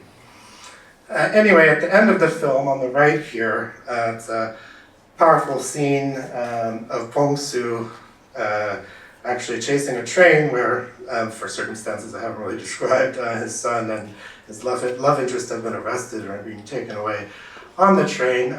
And as the train is leaving, taking his son to jail, it's filmed. It's an impressive shot from the back of the departing train, which captures Pong-soo on his knees, weeping and yelling, "Yong-ho, it was neither you nor me, it was money that killed Ok-cho." So he blames money for his own accidental murder of the man who's accumulated money by gambling with him unfairly. Money concerns a village economy in the aftermath of rural reforms. However, as Jin Soo-an argues, the localism of the film does not simply emphasize the rural and regional color of the village setting. The vernacular nationalist discourse of 1950s cinema entails using the conventions of Hollywood-style narrative and continuity editing to allegorize the national through the rural, local, and regional. So that's one reason why I think the problem of the household here isn't just a matter of the rural economy or this one family, but I agree with Jin Soo-an's argument that there is a kind of allegorization of national discourse of economic development and the nuclear family through this depiction of rural poverty and gambling. Although the realism of the film draws attention to the material conditions of poverty in the countryside, the melodramatic narrative and mood use the rural as a backdrop to dramatize the individual morality at the foundations of an emerging national economy. The film surrounds the symbolic function of money with a melancholic mood that emphasizes the tragedy of Bongsu's lack of understanding of economy. I'm interested in how, through melodrama, something like rural poverty can be become an issue of the failing of the patriarch, something that Kelly Chung has written about in terms of the majority of characters played by Kim Seung-ho, the actor who often played these kind of fallen patriarchs. Okay, so moving on to just the second film, and then I'll conclude. So Dream of Fortune is a 1961 Han Hyung-mo film, same director as Madame Freedom and Hand of Destiny. The original Korean title of Dream of Pig refers to the superstition that if you dream of a pig, you will gain a fortune. In this case, it is also a wordplay because the plot centers on a family that is convinced to raise a pig in order to help lift themselves out of poverty. The reference to a kind of magical causality of melodrama and allegory in the title points to the more melodramatic and allegorical aspects of the film rather than the realist, we could say, structural factors in that condition this kind of poverty on the outskirts of Seoul at the time. This reference to magical causality in the title, So Angus Fletcher discusses, quote, magical causality in his study of allegory, the theory of a symbolic mode, an argument very pertinent to melodramatic narrative structures. So one thing I'm interested in is how a realist and linear cause and effect narrative can give way to a more magical causality based in moral dichotomies, and certainly Dream of Fortune kind of engages in both of these types of narrative causality. So the film uses the intimacy of the family and references to traditional superstitions about wealth in order to transform political economy and the image of poverty into matters of familial sympathy and morality. Similar to money, it gradually transforms the object of economic analysis and discourse underlying macrosocial structures into a matter of psychological individuals. So Dream of Fortune has both melodramatic and comedic flair, including two aspects of Han's signature style, bright music and spectacular images of urban consumer culture. The opening credits appear over two funny cartoon images of a pig, one in which the pig is being filmed while sat upon by a scriptwriter, and a second in which a man is being kicked by a bucking pig. However, the mood then shifts from comedic imagery and music to a scene of social realism in the form of a kind of state documentary. The vast landscape shot of Seoul cuts to a series of busy street scenes at the center of the city, cars, pedestrians, trains, bicycles, and buildings, and then a feminine voiceover addresses the audience. Hello everyone, home to 2 million people, this is Seoul. Look at the flood of cars and people. What do all these people eat and where do they live? Of course, they can't carry their homes on their backs like snails. They have to build their homes. If I may speak for the Department of Social and Health Services, there are currently 400,000 families in Seoul, but only 180,000 homes. That leaves about 200,000 families without a home. That means that there are people without a home, or more people without a home than a home. Those with money live in luxurious homes, but those without live in poverty on top of mountains or build shacks beside streams, which is where the main family of the film lives. So it starts with this very documentary style presentation of the problem of poverty and homelessness, but then quickly moves more into a kind of melodramatic narrative structure. The opening sequence grounds the film narrative in sociological and economic facts, framing the story of a family living in government housing with the authority of a kind of social realism. However, the film quickly leaves behind this documentary and social realist framing, relying on comedy and melodrama in the representation of poverty. In particular, after some more kind of comedic scenes at the beginning, the patriarch Chang-soo's dreams for economic prosperity, particularly when he brings a large pig to the house, becomes a reality and a neighbor convinces his wife to begin raising a pig. However, this financial dream, as well as the melodramatic plot line, goes a little bit haywire when Chung gets involved with a Korean American from Hawaii, Charlie Hong, and his smuggling business. So the family goes further into debt in order to loan Charlie some money, only to find out that he is a con artist and that the suitcase of goods he has left the family is full of rocks and grass, as you see on the right here.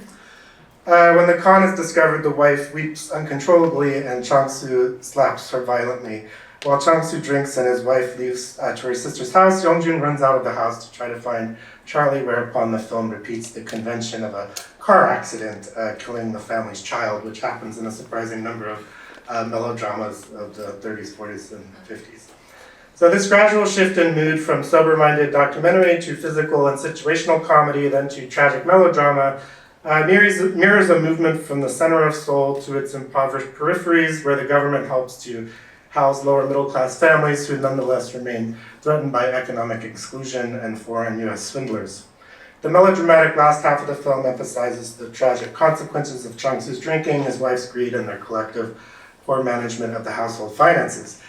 The family and its patriarch are again both sympathetic and woeful and become too immoral to actualize the fortune promised them in Chung-soo's dream of the pig. As a dream of fortune's use of the tired convention of an automobile hitting and killing an innocent child may suggest, melodrama undergoes an exhaustion of its conventions of pathos and sentimentality. This exhaustion of melodramatic conventions in part led some filmmakers, such as Kyung Hyun Kim in Aimless Bullet, to break from the magical causality and sentimentality of melodramatic allegory to a degree, and linger more persistently on social realism's exploration of underlying socioeconomic structures and ideology, while also introducing self-consciousness about cinematic representation's capacity to capture the actuality of history. So basically, with films like these, I'm interested in how haptic realism can both engage sympathy for something like poverty or an unjust social structure at the same time as it kind of draws us into a more allegorical and melodramatic tale that tends to individualize and psychologize these macro social issues.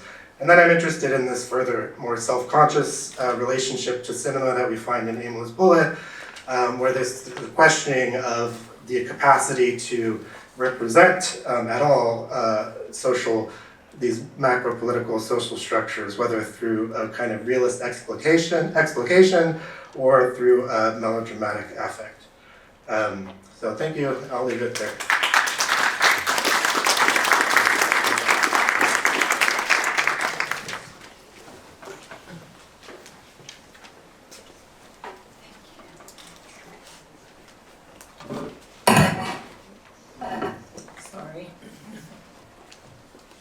Okay, our next speaker is a creative writer, scholar, and film producer who is currently a professor in the Department of East Asian Studies at UC Irvine. Kyung Hyun Kim has worked with internationally renowned directors such as Hong Song-soo, Lee Chang-dong, and Marty Scorsese. He's the author of Virtual Hallyu, Korean Cinema of the Global Era, The Remasculinization of Korean Cinema, and Hegemonic Mimicry, Korean Popular Culture of the 21st Century. He's also written a Korean language novel entitled In Search of Lost G. He has co-produced and co-scripted 2 award-winning feature films, Never Forever, 2007, and The Housemaid, a 2010 remake of Kim Ki-young's classic from 1960. I have myself benefited greatly from his scholarship, and it is required reading for anyone interested in Korean cinema. So,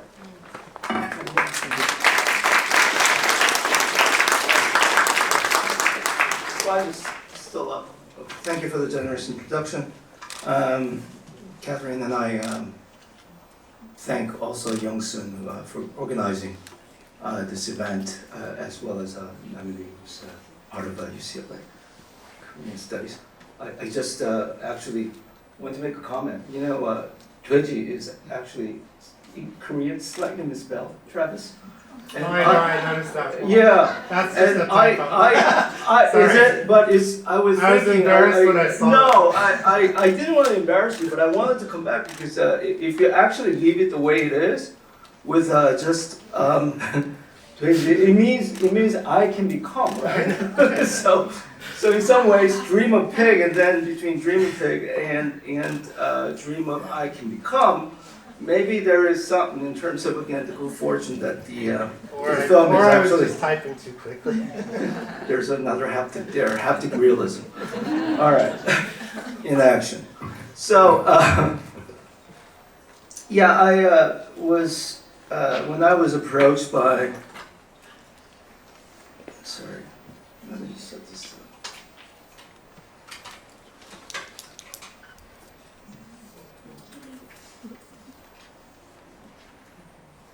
When I was approached by Kyung Hyun, I guess before the pandemic, so this actually took a long while before it could be here today, about doing this event. I was like, why do you want to do this? Kyung Hyun. And she said, well, it's been 20 years since the book, that Kathleen McHugh and fortunately who's not here with us anymore, Nancy Aimless has had put together on South Korean melodrama cinema, and I was like, that may be precisely the reason why we shouldn't do it. It's just another poor reminder of how old we are. But I just times have just rolled by, and here we are. It gives me a tremendous opportunity. And so I just to continue a little bit about the conversation that I had with Kyung Hyun was, what do you want me to do? And she said, well, you have this paper, essay in the chapter, in the volume, on Housemaid. And at the time, it was a 1999 film by Chung called Happy End. At the time, 25 years ago, I was quite proud when I wrote it and finished it. I thought it was back then a great achievement. And she said, you can just read that paper. And I said, okay, all right, fine. Very little work maybe involved here, and I can just do it. And then I was looking at it not too long ago, and I said, no, it's just awful. It's just a poor reflection of what I got, probably. And I just don't want to, deal with another presentation of just red paper. So I was kind of going through what I could possibly say, and I wanted to think about again the Housemaid, the 1960 Kim Young movie. Obviously, that is a landmark movie, and a lot of young filmmakers at the time, 1996 and 1997, when it was coming back to the international film circuit, were watching and being inspired by, including Chung, the director of the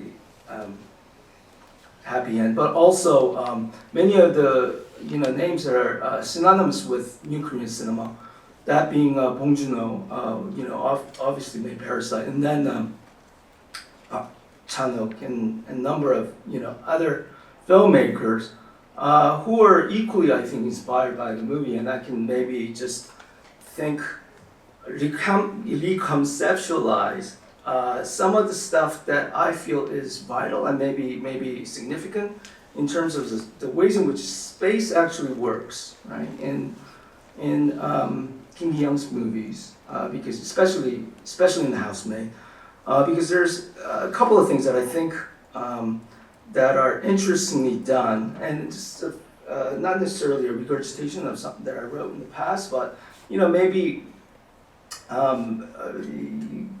getting a fresh new perspective on what Housemaid perhaps looks like in terms of, again, spatial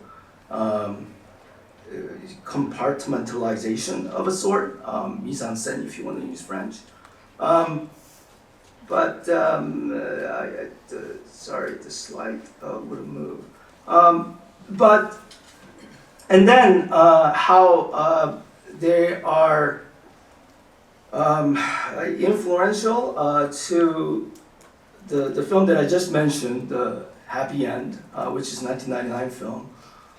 Actually, that's now also in some ways a classic, and almost 25 years passed since the release of that movie.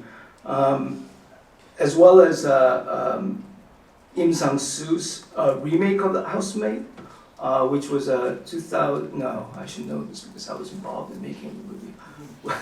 2012, okay, 10 years ago.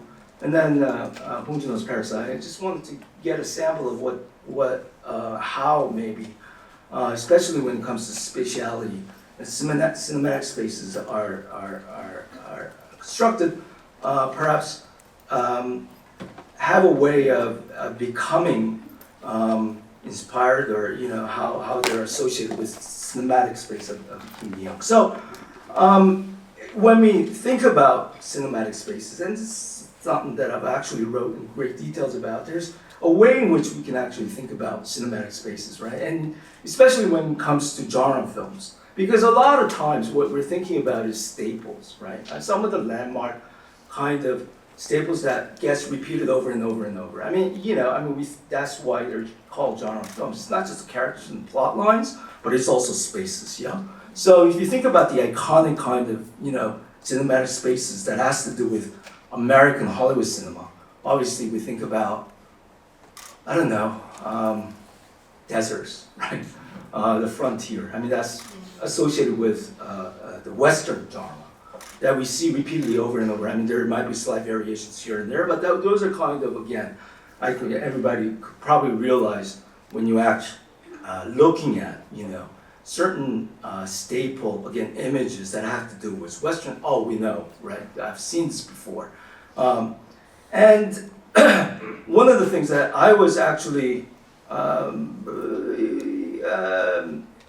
this was something that came up when I was writing the article 25 years ago for Catherine and Nancy time, was because Catherine was the one who actually said, listen, I'm working on this, you should look at the work that I'm doing on American domesticity.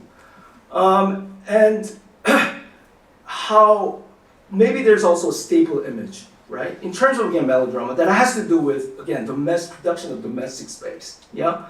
And one of the things that I found interesting about, Catherine's work at the time, and still it is to a certain extent one of the things that had inspired me to write the article at the time, and certainly it elongates and leaves a trace in the work that I do still today, is this, that I'm just going to read what is placed up here. Staple narratives of American melodrama, such as, she was writing about Stella Dallas, Imitation of Life, Mildred Pierce, these kind of classic, again, right, American melodramas of the 40s and 50s, engage modern cultural beliefs concerning gender and labor by bringing women and their love into explicit relations that are characterized as public and masculine concern. Work, money, ambition, and success. And in other words, what she was trying to tell me at the time, and through her work, was, listen, even in American domestic melodramas, you do have, yes, homes and domestic space figured and actually pictured, but a lot of times the challenge or the conflict comes in when these women, right, the Mildred Pierces and Stella Dallas, so when they try to leave their home and become masculine, right, and they try to enter the public sphere, which is one of the things that are happening, and not necessarily kitchens and inner kind of, right, domestic spaces are featured in many of these films. And she told me at the time, one of the things that is brilliant about films like maybe Han Young-mo's and Kim Gi-young's is you stay within, right? You stay within the domestic spaces in these melodramas. And that's one of the reasons why you have a bit of a split, maybe an altering kind of a difference, yeah, between American melodramas and Korean melodramas. And through the spaces, you can actually see it.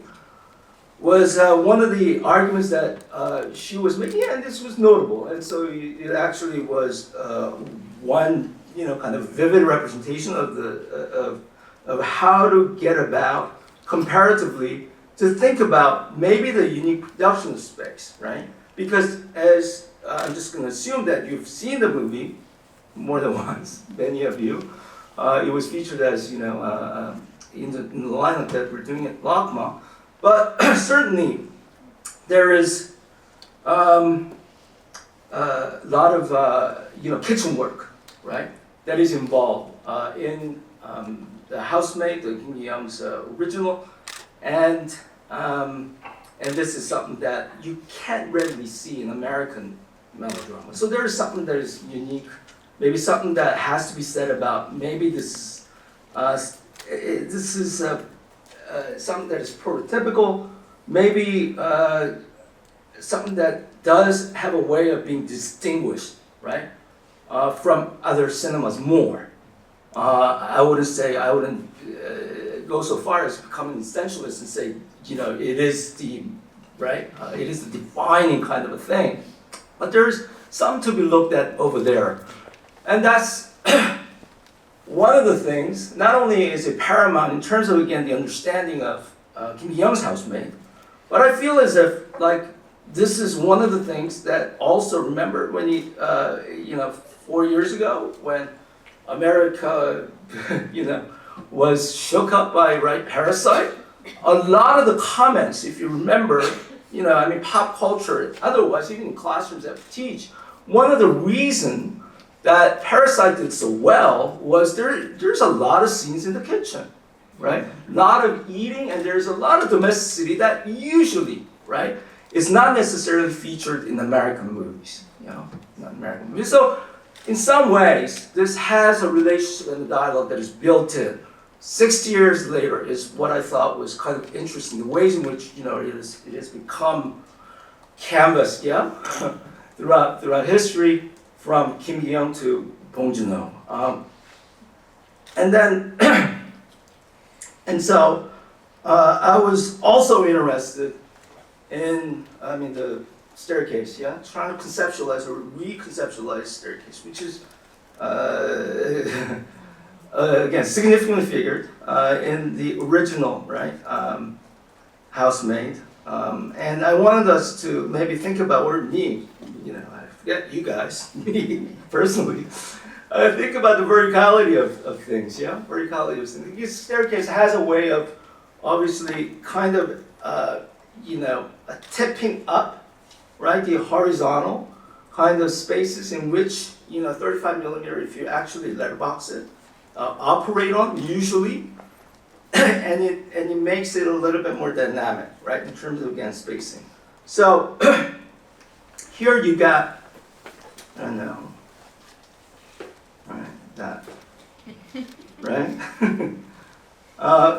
it's diagonal, it's not, complete vertical, but diagonal verticality that I think usually, and this, I think I just screen grabbed from another Kim Hyun's movie, 1972 version of, Kim Hyun made several versions of Housemaid himself. This is, I believe, 1972, Hwanyeong. Which has a way of, and I was thinking about why is this to me it's interesting, the verticality of things and the ways in which construction space works. And I picked it up and I wanted to do this particular shot of Kim Hyun's film from, again, 1972. Yes, I think this is Yoon Ye-jung, which leads me to believe I think is Hwanyeong, right? Another remake of Housemaid. So I wanted to do this because it's with the chandelier and the way in which the staircase is so starkly present, to me works better than some of the other staircase shots in the original Housemaid. But obviously we know, and so many people have talked about this, so I don't want to be again redundant. I hate being redundant, so so I'm just going to go through, right? Why is this so prominently featured in Housemaid and other films? Because it's an allegory of, as well as Bong Joon-ho's, Parasite as well. Because it's an allegory of class mobility, you can actually visually, right, represent movements of up and down, right? Is one of the things that he wanted us, the viewers, to see Kim Hyun, and he's pretty much present in many of the films that he did, using the staircase as a prop, central motif that does this. Has a way of emptying out the middle. Is sort of the way in which I thought was visually you can visually conceptualize, right? You either have to be up, right, here, or you have to be kind of down here, yeah? and lingering in the middle is not necessarily, right? I mean, you can pause, and there's certainly some dramas being folded in the middle, but it's only transient and temporary, right? You're either parked up here or down here, right? And that has a way of, to me, talking about divisions, not only in terms of class, but in terms of gender as well, right? And it has a way of radically polarizing the two, which fits into the extreme, again, polarization of classes, as well as genders. You know, you either have to go up or you either have to be down, right? It fits into the theme that socially that Kim Hyun was talking about. Also, it has a way of becoming obfuscating, right, the staircase, exteriority and interiority, and a lot of people have also talked about this, including myself, how yes, explicitly it's about class division and class conflict and the ways in which it has to, right, be folded into a bloodbath, you know, in the ways in which, you know, Hanya unfolds, the Housemaid, as well as films like, you know, Parasite, those of you who watched it. But internally it's about, right, schizophrenic kind of, again, desires and sexuality, right? That is more about the interiority of space. And then the other thing was, to me, I know this is maybe like a little bit hard to grasp, but after Travis going off on haptic, I feel a little bit better about doing this. But creation of false movement. And this has to do with also haptic, because remember, what Deleuze talked about was this, the importance of sensations, right? Importance of sensation that is ungraspable by, I don't know, by direct kind of meanings and words, yeah? It escapes that. And cinema is one medium that is allowed to actually regurgitate and perform the sensations, yeah? Beyond representation and expression, right? This to him was really, really important. And also a way in which we understand the mechanism of then the action that actually has a way of becoming catastrophic and devastating. When you're using, right, the background of the staircase, which is what? The fall, right? The fall. We're cinematically, when that happens, you feel this, right, as a viewer. You know, that has a way of becoming a sensation that is beyond, again, words, yeah? It becomes spectacularized, and we are intrigued, I think, beyond words, right? Beyond coherences, beyond certain kind of, you know, I don't know, a way of putting into things, the representation through a certain kind of discourse of allegory, yeah? It disables it, and becomes, you know, that's catastrophic, that's a sensation, yeah? That's one of the reasons why there is so much visual pleasure associated with it. You know, not necessarily with the fall of, you know, that happens during the staircase, and certainly, you know, in the Housemaid original, the remake, I don't know, Parasite, there's a number of falls, yeah? And we become immobilized, yeah? Beyond, again, how words can describe the feelings, yeah? And to me, that's a one way that we can actually understand or better grasp perhaps meaning of the fall and the action that actually is performed when you're dealing with the space of the staircase. You know? Because why else look at this?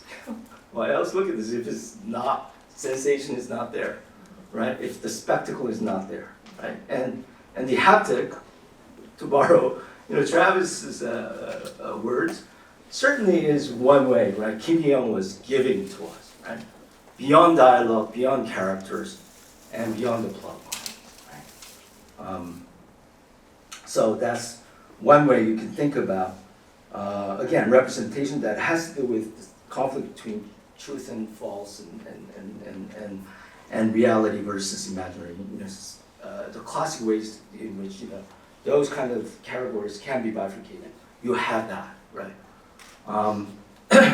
And also,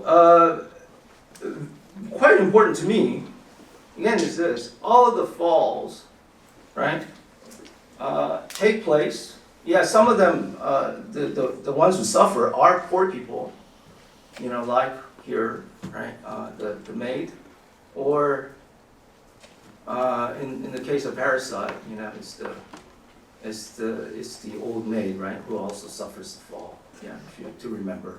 Yes, there's some poor people who suffer from the fall, but they happen, right, usually in the space of rich people, right, to me. This is a moment where even when the fall happens, the contempt again, right, for the space that these rich people, right, engendered, materializes. This is one also way in which we can think about the fall, and the way implies then capitalism, certain kind of backward slide. And if you're thinking about a meaning beyond, again, sensation, that's where you can look into, right? Look into. To apply, why do we have this, right? Beyond the, ooh, she fell, right? This kind of moment of a recognition of some sort, right? Why does it become cathartic? And because we're dealing with the wealthy people's home, I forgot to track time, but I have what, Catherine? 5 more minutes? 10 more minutes? 5 more minutes. Okay. And this isn't the only place that you can find the staircase in the 1960s movies. Yoo Mok's well-known film, Aimless Bullet, or Obartan, also features staircase. And to me, this was an interesting kind of staircase, although the female character here, Sari, she does fall at the end. We don't see the fall. It's not a spectacle. It's not a sensation. It's only retold, right, later on. But they have really a lot of fun, climbing up and coming down the staircase. Chun Bo-young plays the brother of Kim Jin-hyuk in this movie, and then if you remember the movies, this is where the laughter and kind of games and plays, right? You're gonna race. That has a way of also, I think, in the opposite manner to the interior kind of staircase that you had with the Housemaid, that had a way of, again, I argued, radical, right, division and split between genders and class. You have commingling going on, which is to me kind of an interesting way of segueing, right, into different ways of talking about or articulating the staircase. So just I thought, okay, this is kind of interesting. The meeting chance meeting occurring, different kinds of running, laughing, and so on, has a way of presenting a different kind of, again, visual pleasure or sensation. The happy end. How many of you actually saw the movie? Can you raise your hand? Some. Okay. Those of you, it doesn't make a whole lot of sense, but because I don't have time to give you the synopsis. But it's in Catherine's book, on the golden age of South Korean cinema. But Happy End is more about, I mean, despite the fact that it's a film definitely inspired, I feel. Chung was actually sitting next to me when we were over at Busan when there was a retrospective of Kim Hyun movies. Can't vouch for the fact that whether he was actually sitting next to me during the screening of Housemaid, but one of those screenings he was there. It was one of the hottest kind of retrospectives that I think ever been Busan has ever been associated with. Just a landmark event, and many of the young filmmakers at the time were there, because they had heard about, and they may have seen poor videotapes at the time in the 1980s and 1990s that had been circulated on Kim Hyun's Housemaid, as well as his other movies, but they never had the opportunity to actually watch it in big screen, so it was filled with, again, young film students and young filmmakers at the time. And in many ways, it's an inspiration, again, horizontal movement, because it's very difficult to depict in the modern high-rises, right? Despite the fact that they're tall, there's kind of verticality, I think, that Kim Hee-young was trying to present in terms of, again, the interior, right, verticality through a staircase. These are almost 99.9% of the homes in the apartment complexes. They're single flat, right, or single story flats. But there are other ways in which you can actually picture the verticality. He had used this. There are many shots that suggest different kind of verticality. Obviously, stacks of books, that many of these characters are kind of crammed into. Suggests a different kind of, again, anxiety about verticality. There's a massive energy and inertia that you feel as if, are they going to fall, right? Not necessarily the people, but here are the books, because they're so heavily stacked against each other. And then I didn't have the slides with me, but it's not just through Jung's movies, but you got Bong Joon-ho doing same thing with his earlier work, right? The kind of, again, building certain kind of constructing cinematic spaces through verticality and cramped spaces, especially I don't know, Parandasege, Parking Dogs Never Die, which was his first feature. You can see similar kind of, again, shots being built up. Again, usually in a wide angle, right? Again, that has a way of accentuating the cramped spaces.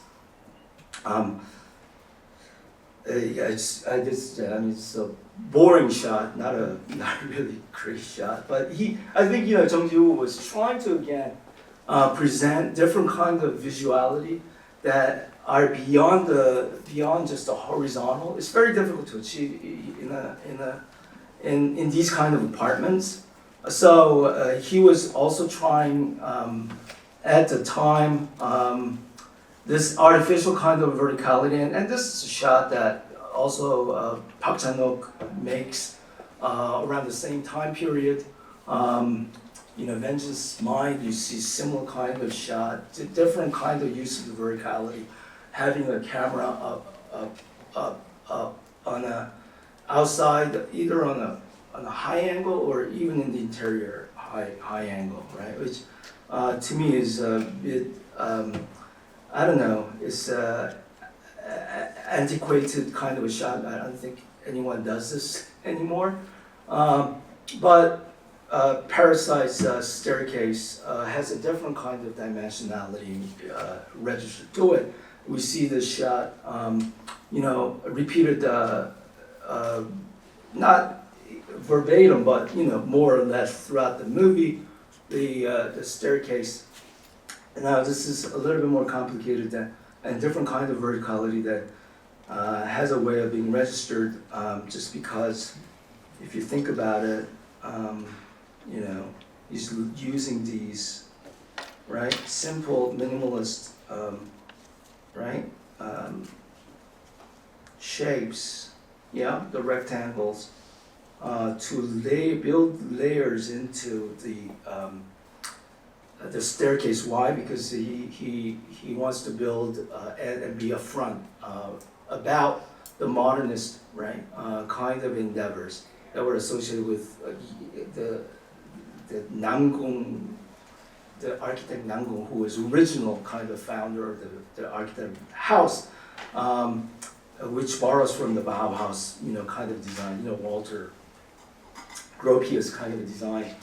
And also through it, I think Bong Joon-ho is trying to add another dimension of tragedy, right? Listen, this was supposed to be revolutionary, right? It was, the Bauhaus was, was supposed to be architectural and certain kind of furniture design that were going to restore, right, the middle class and the common people, and they could actually enjoy something that was good. But now it's still being hijacked, right, 50 years later, and it becomes another, rich people's zone, right? And so there's a different kind of, again, fascination and contempt that I think is fascinating about Bong Joon-ho's movies.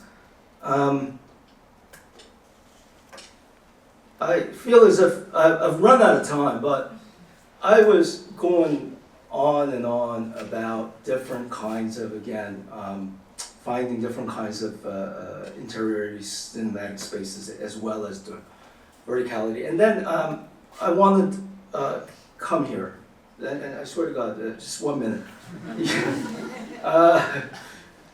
And I was thinking, well, this is I'm sorry, Netflix wouldn't allow me to do the screen capture, so I had to take actually my photo through the Photoshop. But this is one Netflix drama, and this is another. It looks almost the same, right? Different, and you can argue that it actually does suggest, very popular American kind of iconographic verticality. This happens to be from Narcos, season 3, American. The one about Pablo Escobar, right? And his flight, from escape from the law and the DEA. And the Korean version, which is the Narcos Saints in Korean, is made by Yoon Jung-min just very recently. Suggests to me, what have you got? I feel as if we've entered again a new era, something to think about. Everything, becoming, going online. We no longer actually watch movies in theaters anymore, and you're watching everything through, Netflix and other forms of streaming media.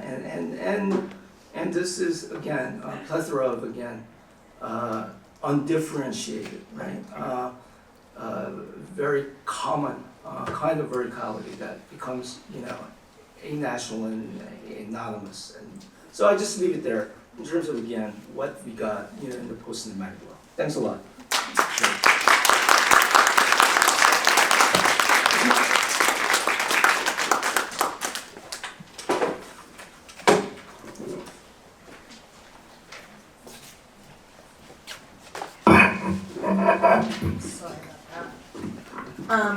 Our last speaker, Virginia Moon, is the Associate Curator of Korean Art at LACMA, appointed in 2013. Her wide range of interests emerge from her exhibition publication titles that include Treasures from Korea, Arts and Culture of the Joseon Dynasty, 1392 to 1910, Young Il-an, Unexplored Light, and Beyond Line, the Art of Korean Writing, Ancient to Contemporary. She is the curator of the space between the modern and Korean art. And I want to just say to everyone, this show is still up. It is exceptional. I spent such a wonderful couple of hours with one of my colleagues, who many of you may know, Shumei Shi, at that exhibit, and I would encourage everyone to go and take advantage of it. And also, she's a curator also of Park Dae-sung, Virtuous Ink, and Contemporary Brush. Her most recent essay is on the art of contemporary Korean French artist Lee Bae. So,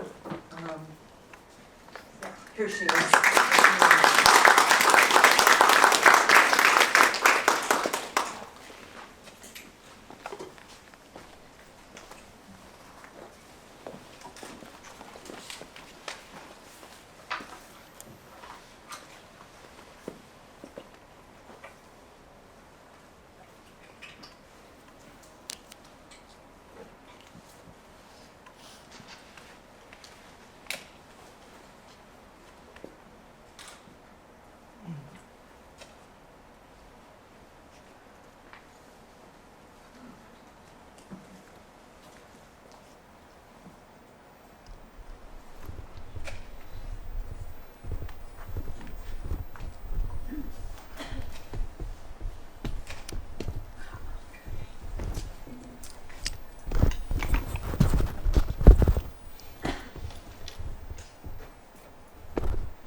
I wish I knew what you were signing because I haven't said anything yet.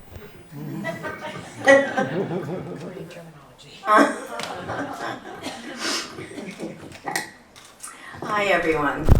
Oh, now I can't see you. I'm nearsighted, so you'll be seeing me on and off with glasses.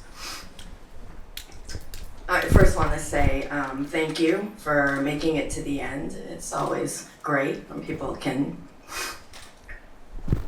stay till the end. Yes, so my presentation, and it's really a talk about Korea's first fashion designer, Nora No. This is not my computer, so let me get into the groove of things. So why Nora No? When conceiving of the space between, did my time up already?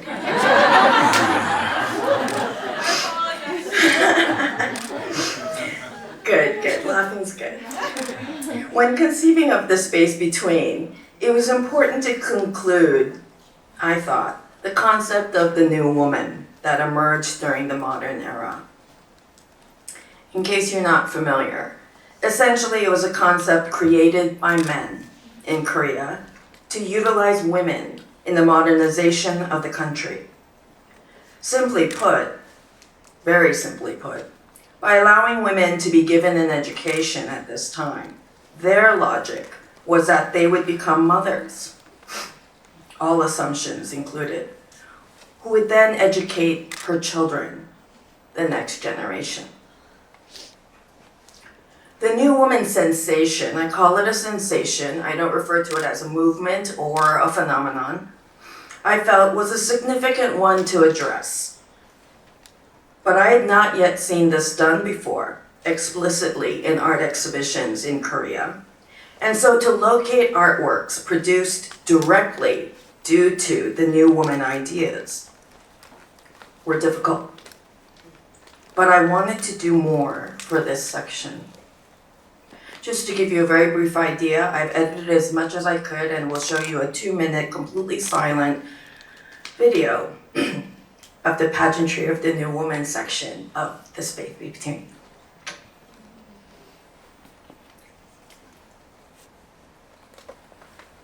It is silent.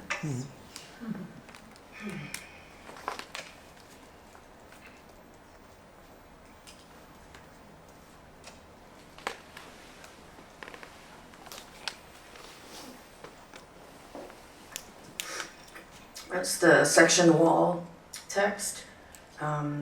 So this is the space, just overview at the moment, peeks out into evolving into the contemporary.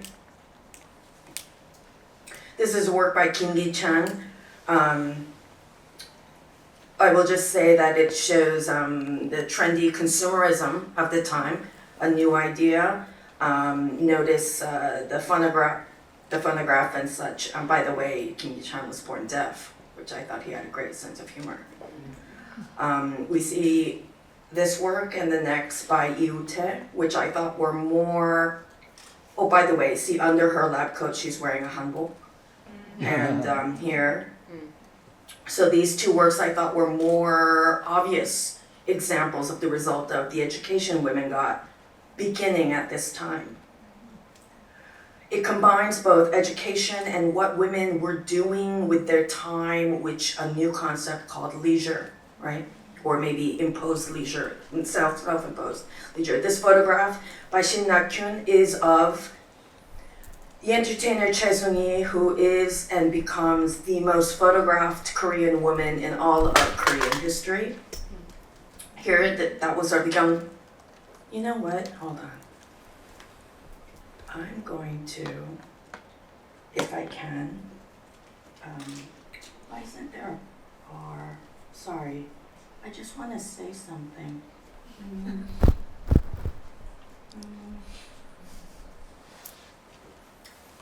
doesn't have a bar.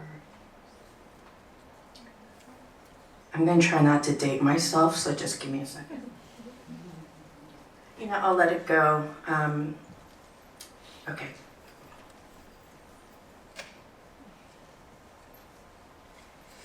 Oh dear, what did I do?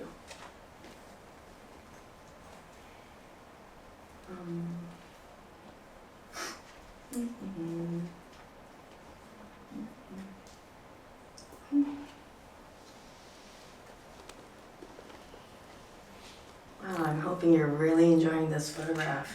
It was taken at the YMCA, which at that time, you know, was really a place where a lot of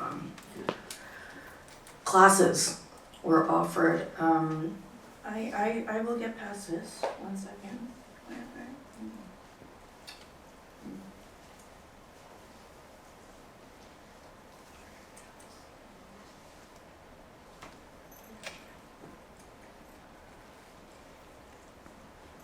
Oh, okay, we're going to do that again. Sorry. I hope you don't mind. Okay.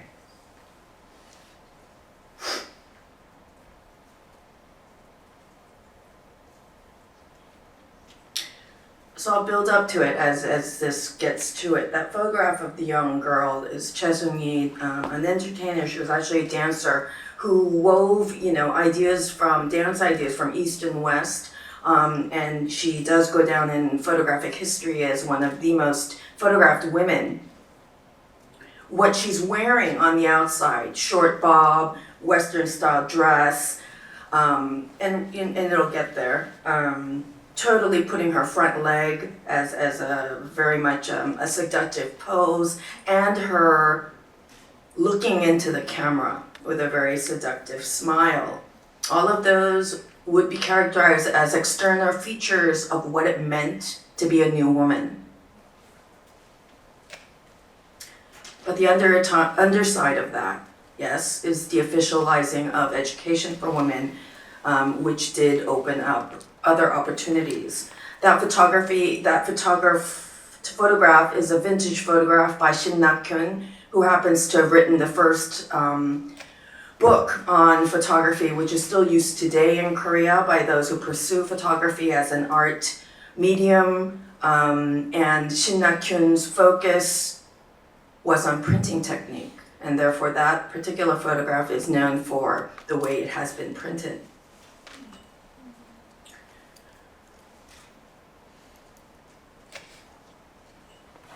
On the other side of the wall, we have depictions of women again in those moments of leisure, where they're reading books, and in the center section image that we'll come upon, you'll see this woman is reading a foreign magazine, Atelier, right? The first one we just saw is the outer trappings of what it looked like to be a new woman.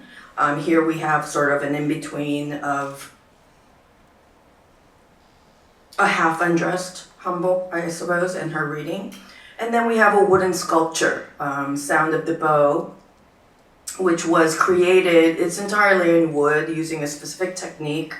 and that's the end of it. But it was actually created as a call out, if it were, and if it can be imagined at that time, for women out to the country to be involved in the whole military efforts as well. I could say more, but that's not for the topic of today's discussion. Okay.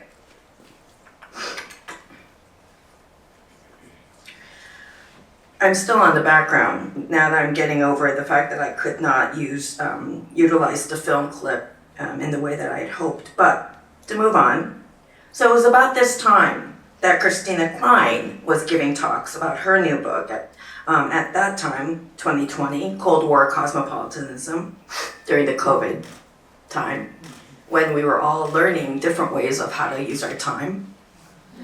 And in it, Nora No is mentioned. Looking her up, Nora No that is, not Christina Klein, I saw that she could be alive. She would have been 94, but I thought, well, maybe. So I was determined to find her, to hear from her what her life was like. You know, my thought was, I want to add something more to this section of the exhibition, even if it won't go directly into the exhibition. And instead, it went into the catalog. So I couldn't believe when I found her. No, seriously, this was about as random and could have been made into a movie. I encourage anyone who wants to follow that. I really couldn't believe it, to find one woman in the entire country of South Korea today. And what I'm going to share today with you are the photographs she shared with me. This presentation, therefore, will be a visual album of her life as a new woman, Shin Ye-sung, in Korea. So about Nora No. Korea's first fashion designer, Nora No, born in 1928, I won't be talking like this throughout the whole presentation, made an enormous contribution to the country's fashion industry by introducing and popularizing Western fashion trends. In 1928, that's her in the center. Come on, how could I not show this to you? No, whose initial Korean name is No Myung-ja, was born into an affluent family, as many of these people during this time that we read about have come to know now, who had reason to go to Japan. They were people who could do that. Both of her parents studied in Japan and closely witnessed and experienced modernization of their country in the early 20th century. Her father, No Jang-sung, was the co-founder of Korea's first radio station, the Gyeongsang Broadcasting Station, GBS, or KBS. Does that sound familiar? And her mother, Eo-kyung, was Korea's first radio announcer. Christina Klein mentions that role later. Nora's mother was a stylish woman herself, who often purchased clothes from a French boutique in Korea. Being dressed in Western-style clothes from a young age due to her mother, No developed her interest in them. There's always a reason.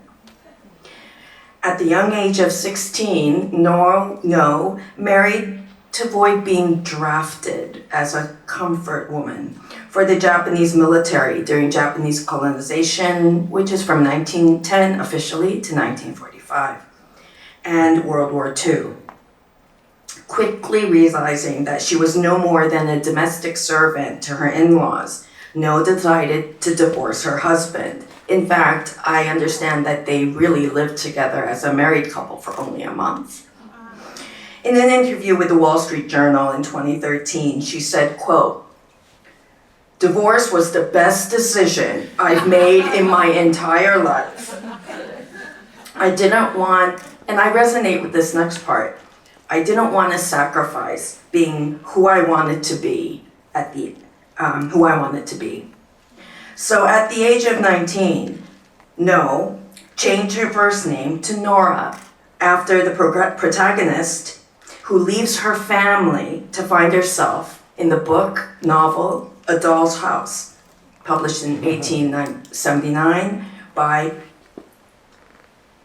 Henrik Ibsen, I might be botching the accent, knows changing her name did not coincide with her divorce after 2 years of marriage. Working at a typist in the US military government's Department of Health and Welfare in Korea, No had opportunities to attend parties and events organized for foreigners. Ta-da! There, she wore the clothes she made herself. On one of those occasions, the wife of the US Paymaster General complimented her design. She said, "You would make a great fashion designer." And Nora No is remembered to have said, "That was the first time I heard the term fashion design."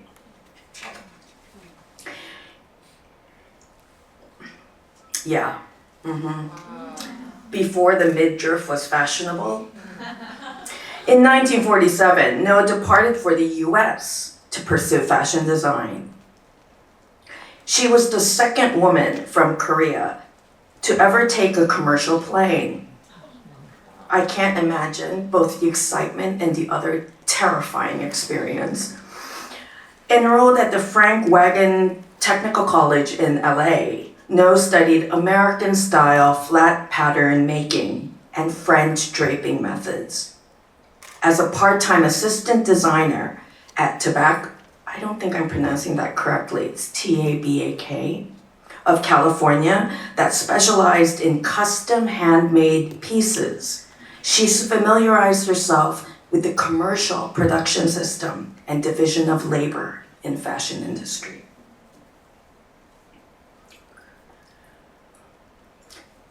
When she returned to Korea 2 years later in 1949, No opened her first dress shop. This is actually a still from a movie, and maybe someone out there could identify it. Her clientele at that time consisted of high-profile women, including wives of foreign diplomats, but it just wasn't enough to earn a living. So she dressed entertainers at nightclubs who needed a new outfit every night. 7 years later, in 1956, Nora No stages her first collection show at the rooftop of the Banda Hotel in Seoul, marking Korea's first designer fashion show. No presented everyday wear, as well as party dresses made out of fabrics such as wool, chiffon, jacquard, and silk. As a side note, I must share with this audience that, and in 1957, she does the second fashion show, also at the Banda Hotel. My side note has to do with the Banda Hotel, its glitziness. It was the place to be at that time. And apparently inside the Banda Hotel, as the story goes, and the fact goes, there was a small space called the Banda Art Gallery. Not really, don't think of it as an art gallery, but it was called the Art Gallery.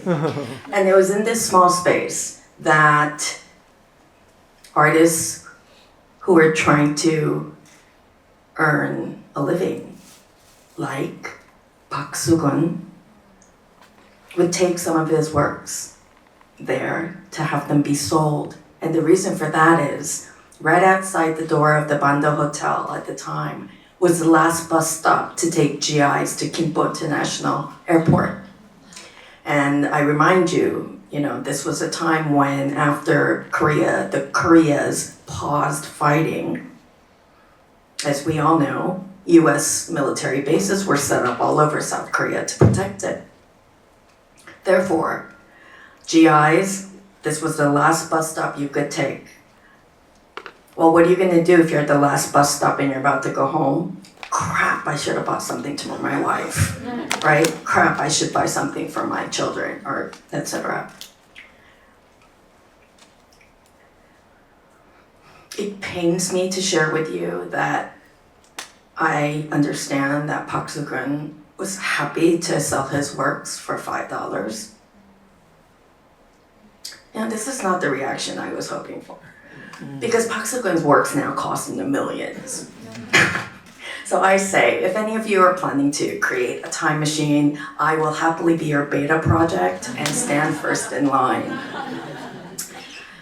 So, the reason why I bring that in is because the Bando Art Gallery, there was a woman named Bang Myung-ja, and she was not even the director or the main person. She was a staff person. But through her, today, we now know what she's created from then, which is called Gallery Hyundai. Ta-da! Right? And the black and white, photograph of her gallery, Hwarang, right?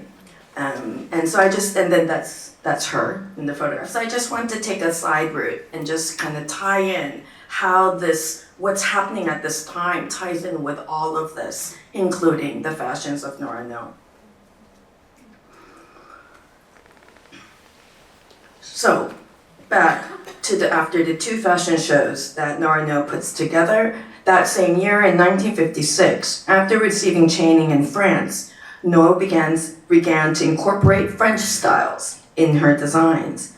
She was inspired by Christian Dior's line look and Cristobal Balenciaga's collect line, and had salons first at Macy's. After showing her couture fashions in all the street level window displays.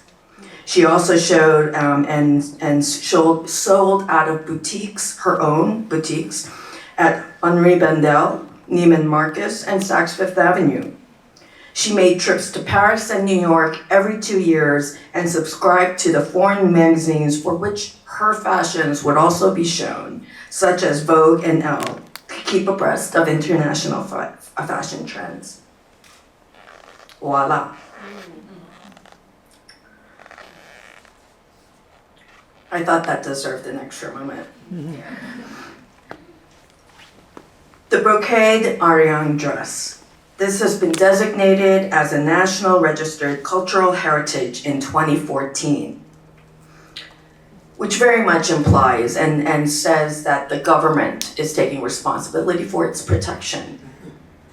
During the late 50s and 60s, No designed the Yangdan, which means brocade, Arirang dress. These were party dresses made of gauze. I find it very hard to believe because I think gauze, medical gauze, so I'm not really sure what is meant by gauze here.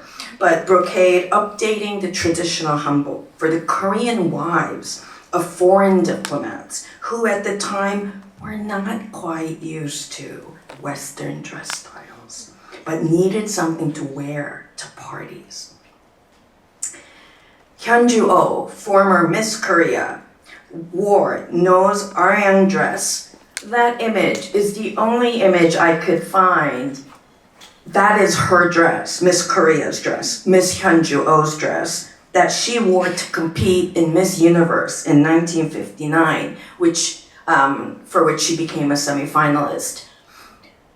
I tried to find an image that could really convey why this Arirang dress designed by Nora No was so interesting and in the end became something worthy to be protected by the government.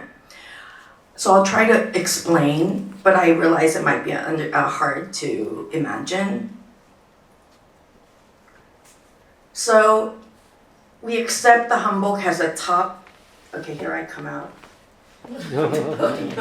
And there is a reason why I'm wearing a mini dress today. That'll come. A hanbok, a top vest, right, and then the broad dress part. And this is, if you can imagine, it's still a time when there's a mix of Western fashion. Traditional hanbok was still the go-to formal wear for women, and Nora No quite accurately sensed that these women of foreign diplomats wanted to be a little bit more modern than the traditional hanbok, but not ready to go all the way modern, so to speak. So what Nora No created was the top part, very hard to see in this. It's almost like a little jacket that comes off, right? So if you have a traditional hanbok, you don't want to be taking that top off. But in this case, it was intended to come off, and then the whole, what is exposed becomes a dress on its own.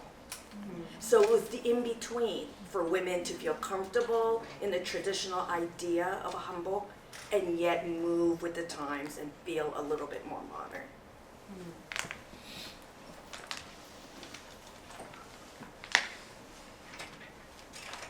But I love showing you where this goes next. Ta-da! This is a contemporary version that Norano has created off of this idea, and this was shown at the George Washington Textile Museum in 2022, curated by my friend Lee Talbot. I can't wait to get my hands on this one.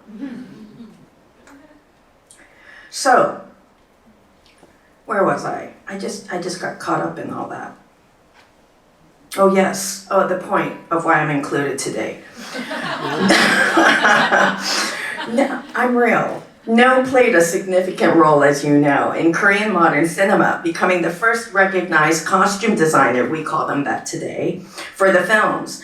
She designated wardrobes for numerous movies in the 1950s, such as referred earlier, A Female Boss, 1959, as mentioned earlier, directed by Han Young-mo. Okay, I have 3 images on this, and we have to look at them together. Ready? Oh wait, no, that wasn't it. That is just a list of movies for which her designs have been featured. I love this next one. I love the center poster in particular, where her face is sort of featured very strangely. The actress's face. The next, the photo on the right is used very often. We've seen it very often. Please hold that in your visual memory bank, because you might wonder, so Han Myung-myo, good, she got together with Norano creates these fashions for the actors and actresses, great. But it didn't come out of thin air, because this is what Norano makes for herself. Wow. Whoa. Now, yes, that is the correct reaction, because every time I look at these photos, and in fact, when putting this together for you guys, I'm kind of having to it's weird, we are in 2023. These are from the 50s, right? Yeah. I think they're phenomenal. Her forward fashion sense at the time. No dressed there was a point where actresses of the time of these Korean movies, there were some who would not sign the film contracts unless it was agreed that Norano would be designing their outfits. So leverage came at an early point.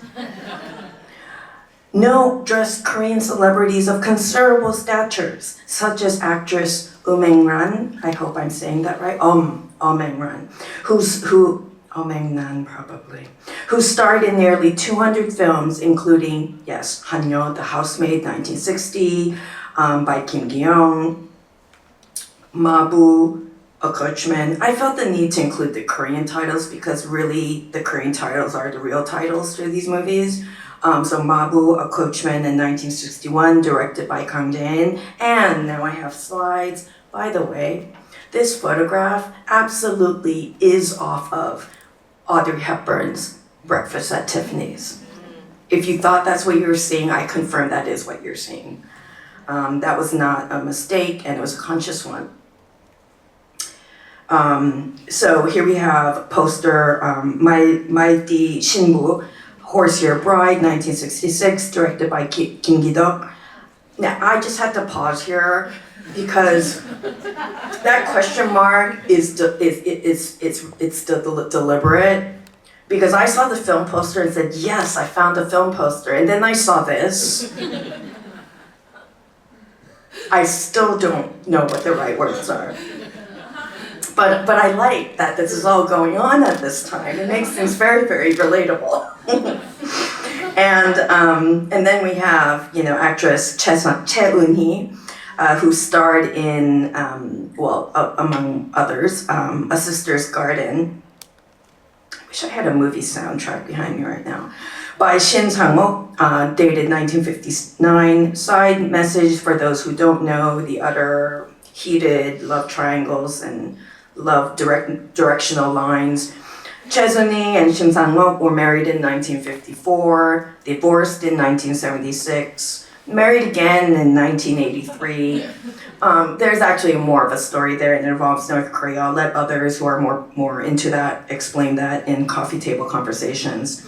And Shin Sang-wook ultimately dies in 2006, and Choi Eun-hee herself just died a couple years ago in 2018. Oh, right. So here the film still is showing Choi Eun-hee wearing one of Nora No's creations. And that is what I'm going to be showing as we move on forward here. This is another photograph. Choi Eun-hee is actually in the humble, but the other actress is wearing a Nora No design. And I love that I came across this. I know, right? This is the right reaction. I saw this and I said, are you kidding me? That's really cool. I just like coming about unexpected things like this. Okay, so I just want to add on, even though the famous actresses of the day weren't in these movies, I must move forward because this is about Nora No. And we see her outfit designed in the movie Crossroads, 1955, by Yoon Hyun-mo. 교차로, that's the Korean title. And then Full Autumn, Manchu, 1966, directed by Lee Man-hee, and these are film stills. I was going to wear my trench coat, but thought maybe it was just too on point. This is my favorite section. So, the singer, pop star Yoon Bo-ki, in the 1960s, after a trip to various foreign countries to perform, Yoon returns to Korea wearing a mini skirt designed by Nora No and introduces it to Korea for the first time. Are we ready? So here's her performing. I'm sorry, the images aren't going to be as top quality as we would like. Here's the controversy. Yeah, no, we're gonna keep going. This is good, right? Do you feel the pep of energy again? Okay. Oh my God. Wow. Yeah, I know, right? Precious. Oh, but next one's better. He's measuring. All right, so here's the iconic photo that brings a mini skirt to Korea. Dun, dun, dun. I really need some cinematic music behind me right now. So I'm just going to go through all what I find to be the greatest shots ever of the mini skirt. Here we go. Whoa. I mean, this seems like it could have been done now, no? Okay. Hello? Yeah? Okay. Wait. Oh, right? I hope you're enjoying this as much as I am. And then, of course, you have to get married in a dress like this. Well, and therefore, that is the only reason why I'm wearing a mini skirt today. I felt like I had to. All right. Oh, by the way, this is the way she looks now. Lovely. And I try to keep in, the subtitles that actually said something interesting. Trying out daring cuts, subverting, and old designs. This is like they were aware of what they were doing, right? Which I think is so bold, and what I know Korean women to be. So here we go. Ready to wear. After learning about the ready to wear concept in LA, and that's what we all buy, most of us today. You go and you buy your size and you walk out the door. In 1963, No launched Korea's first ready-to-wear line. As more women in the young generation entered the workforce outside the domestic realm, whoa, what just happened? Her ready-to-wear clothing, practical and comfortable, now I sound like a commercial, became popular amongst working women. Ta-da! We see this is a movie still, right? Throughout the decades, Nora No, the doyen of Korean fashion, created clothes for women from all strata in Korea. And these were women who very much wanted and looked to wanted to define the modern by wearing Western style fashion in post-war Korea. She made efforts to improve, here's the thing, and why I included her in the exhibition catalog. She made efforts to improve the status quo by designing clothes that could empower women and were not only worn by countless high-profile women, including Yoo Kyung-soo. She was, her years are 1925 to 74. She, if you don't know the name, is the former First Lady. She was the second wife of then President Park Chung-hee. But relative to my world, it is because of her and her visit to LACMA in 1966, realizing that there was no Korean art at LACMA, brought 23 Koryo and Choson celadons and ceramics, thus opening the door for Korean art at LACMA. That's right. Here we go. So, Mode and Moments. This is actually a Korean Vogue exhibition. I'm guessing it was it was an exhibition, but I also slipped in some relative images here. So we'll just take a looky-look. 1910 to 1945, these are the kinds of fashions that they were seeing. Wait, why didn't you? Love this. Includes men and women, but I'm telling you, I mean, if I told you I just took this yesterday, none of you would think that I was lying. Vogue. Right? Nice. Aww. Aren't they so fashionable? Now, in the show, in the space between, in the final section called Evolving into the Contemporary, I brought out 6 of the Han Young-soo, photographs by Han Young-soo, to just give a sense of how photography was moving along as compared to the early 20th century photographs I show in an earlier section.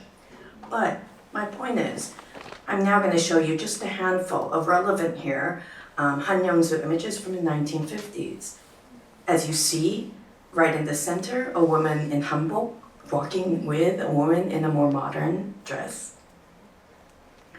A girl passing by mannequins, right, in a store window. This is all brand new at the time, in the 50s. It is all Han Young-soo, and this is from our collection, actually, because they were given to us. We see changes in menswear, right? And the center photograph of the new woman, and then man and woman, and a secret glance through a wall.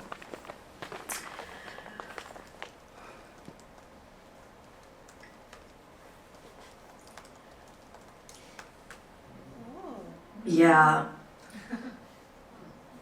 I can't tell you how incredible it was of a feeling it was to actually physically locate this woman. And so in my trip that I made in November 2021, it was a stealth trip. LACMA still wouldn't let their curators out, but I had an excuse. So I went and I had lunch with Nora No. And that's her boutique, the House of Nora No, that she opened in 1988. I'm going to end with just a few remarks about my visit with Nora No. This is what she looks like today. She's 94 years old and still fine. Yeah. She is as confident and independent as you would imagine her to be. I find it funny that building that I just showed you says Nora No. And we had lunch inside there in a room that actually was being rented out to someone who was selling vintage furniture. So while I was waiting for her, I sat in the Hans Wegman Papa Bear chair. In case you're familiar, it's like a $30,000 chair used.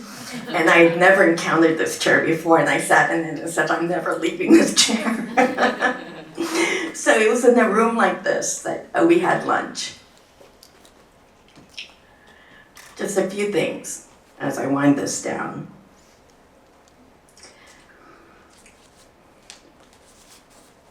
At 94, she says to me, I've always been questioning why I'm the last one living among all my friends. And she said to me, now I know why.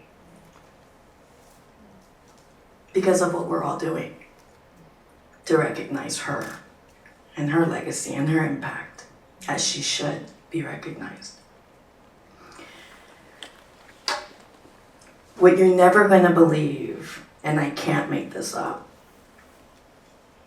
we're talking, and before this trip, having lunch with her, I'm still at home before I go to Korea in November.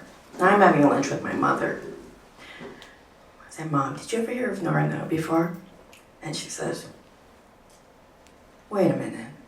And I'm just like not believing her. And she says, my older sister was best friends with her.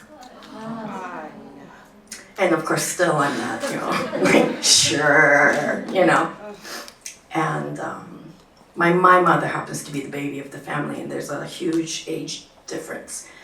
So she just said she kept hearing that name as she was growing up.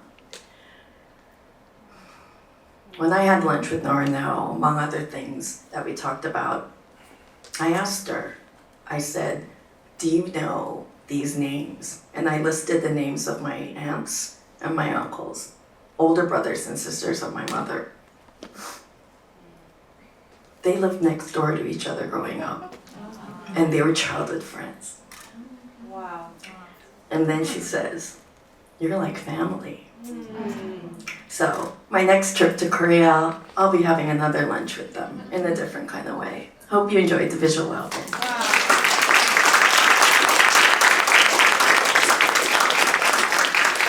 I just want to open up a conversation or open up a dialogue about these speakers. What was amazing to me listening to all of them is how the papers were really speaking to each other and overlapping.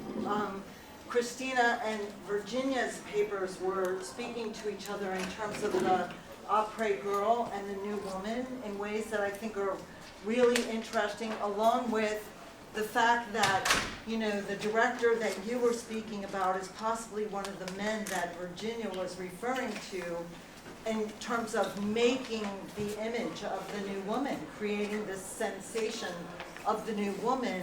And of course, Nora No is clothing and characterizing the après girl on screens in Korean cinema. So I thought that there were really interesting connections there. And then Travis and Kyung Hyun, both of you were thinking about class and melodrama, and actually I have questions for all of you, and the ones I have for both of you are about the relationship between melodrama and allegory, and then the other two speakers, the relationship between the new woman and the après girl. But before you start answering those questions, because we possibly have limited time, I want to give a chance, if anybody's got a question that you have that you want to ask any of the speakers, I think the audience should go first. Yeah. First of all, thank you so much for all of the information that you pulled together, for the organizers as well. Thank you.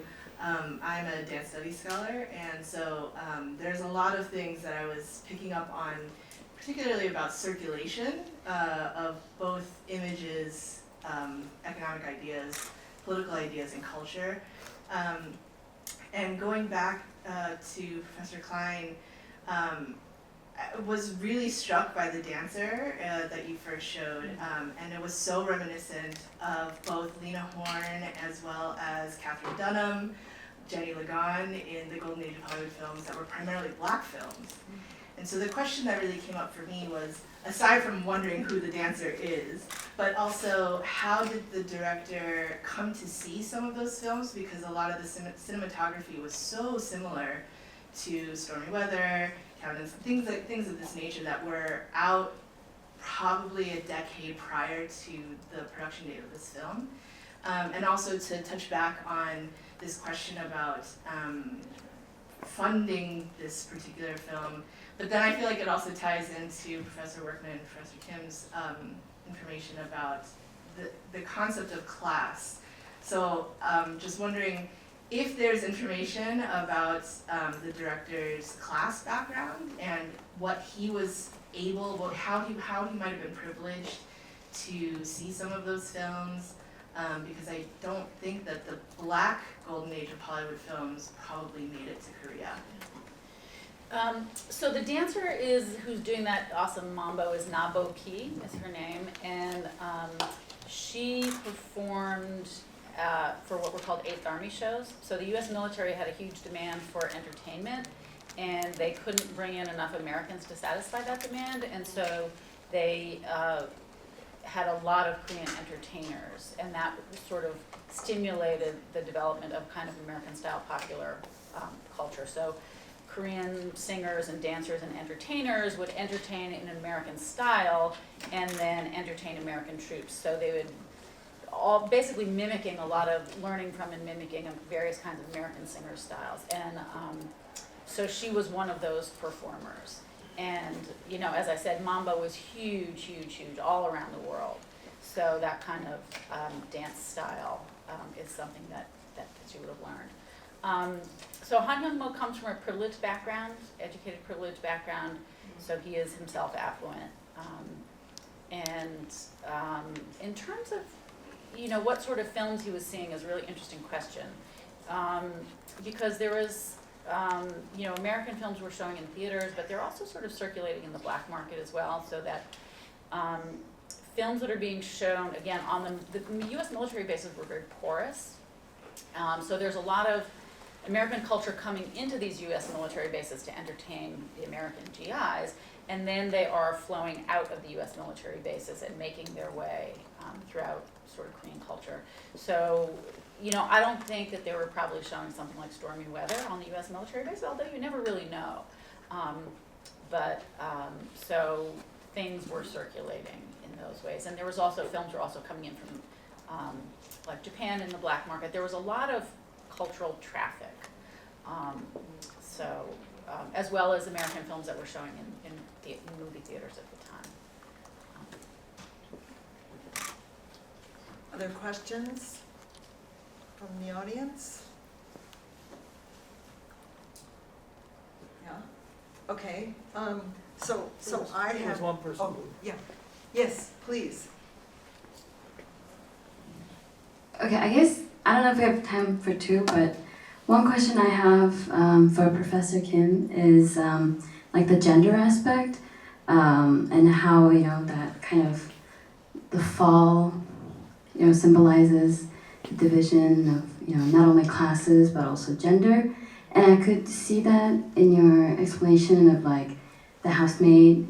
But I guess I was just curious what your thoughts were on that aspect in Parasite, because I feel like a lot of discussion, you know, centers around like the economic situation, like the poor porn and things like that. And I was just wondering what your thoughts were. And I just thought my second question, if we have time, is just a contrast between Professor Klein's and Professor Workman's work, and how I felt like the latter presentation heavily was on like men, and you know, I feel like most of your presentation slides depicted men, and you know, I just felt the gender contrast between two presentations, and I was just wondering what was the role of women in the movies that you were discussing, and whether they have a place at all in the said movies. Thank you.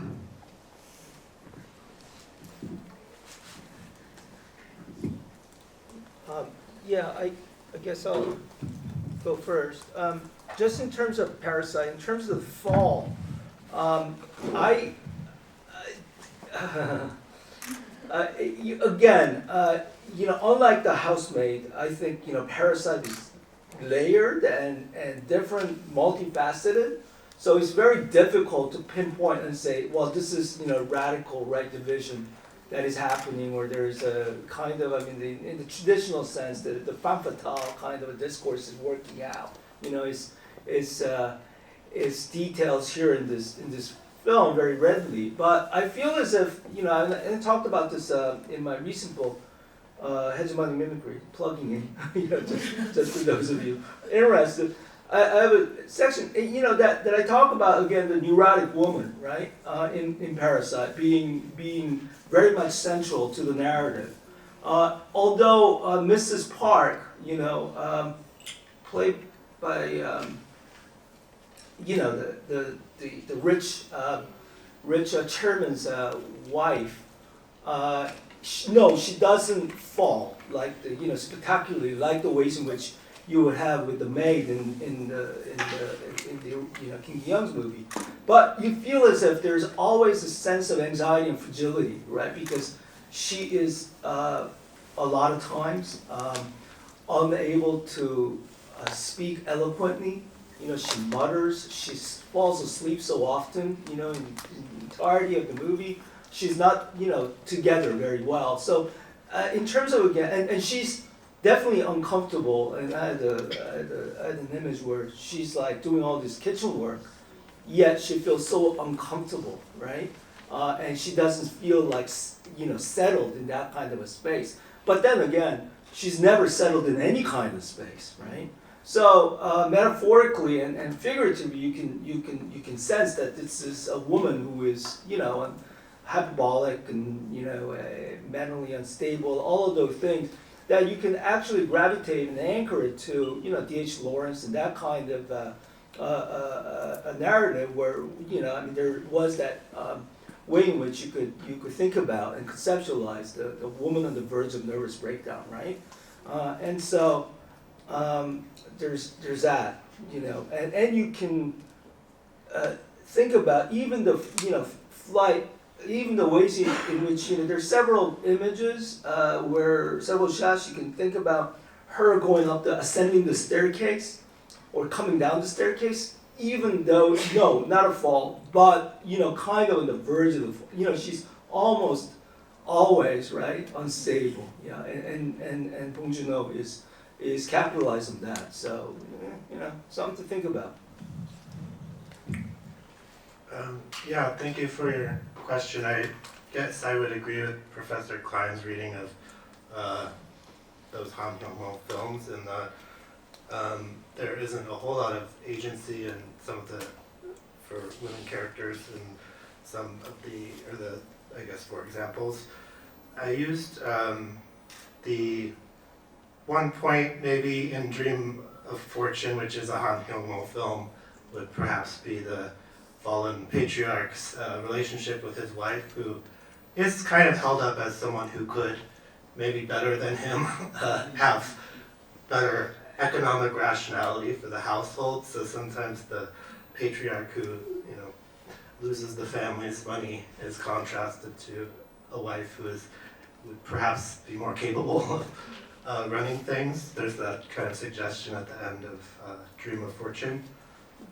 But I think you bring up an important point, like haptic realism, or these ideas of realism through touch in the late 40s, where it was a very gendered discourse of cinema without making that explicit. So of course, talking about this relationship between the cinematic image and the body, these male critics didn't bring up the gendering of a body in describing haptic realism. So it's a blind spot, also in my own paper, because I was sort of using critics of the time to discuss the realism. Other questions? Or comments? Okay, well, yes, yes. I had a very brief question for Dr. Workman. I just had a question about how, if in any way, socialism figures in your analysis of what you call haptic realism, like in terms of where you say this particular melodramatic mode of representing rural poverty, like do you see in any way a kind of relation to the alternatives, the foreclosure of the possibility of socialism? Yeah, I think that's, so this, I started reading South Korean films this way through comparison with North Korean films, and especially the film theorists who were active in the late 40s in South Korea. Many of them went north and became film artists in the north, so I guess I'm trying to understand, yeah, maybe there is a foreclosure of, social realism resonates, I think, in these melodramas, but I do feel like there's a turning point where the attempt of social realism to put into context the problem of debt, for example, sort of gets taken over by a moral allegory. And I guess, you know, in broad terms, I don't know that it's anti-communist per se, but at least there's a move in the film style to accentuate these kind of individualized moral allegories against, you know, that other impulse towards social realism, which I do feel like in part comes out of the socialist film theory, you know, prior to the mid-50s. Yes.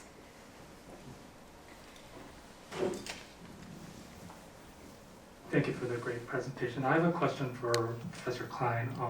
I was very intrigued by the kind of gender analysis of especially the gaze of the woman instead of the stereotypical gaze of the male that you were talking about.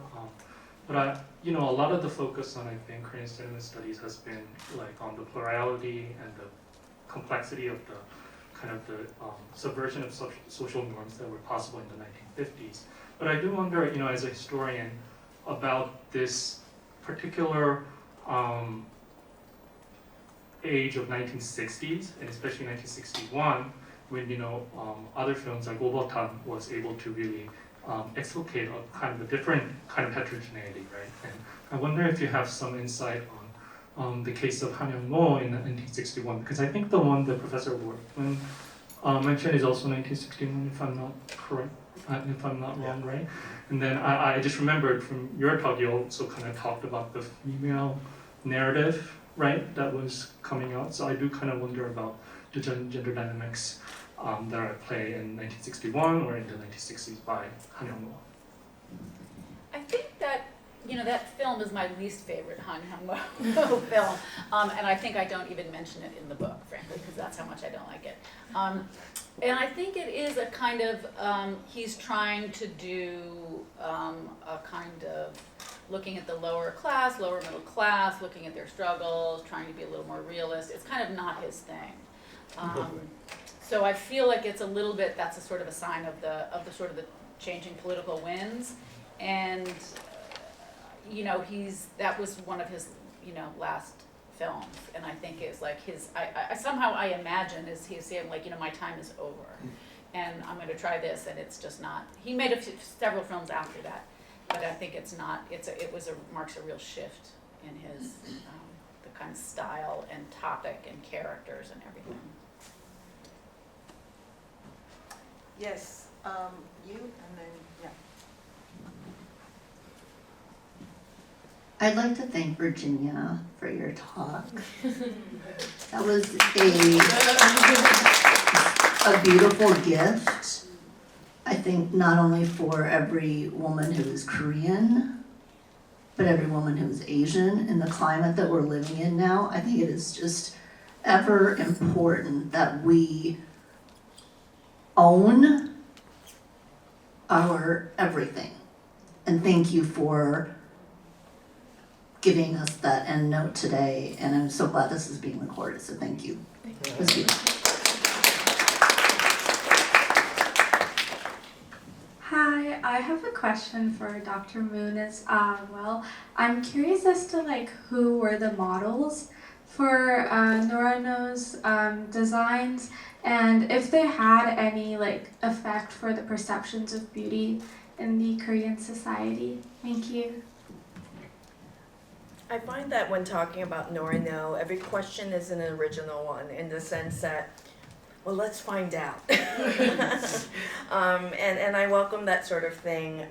Oh, what? My voice isn't loud enough.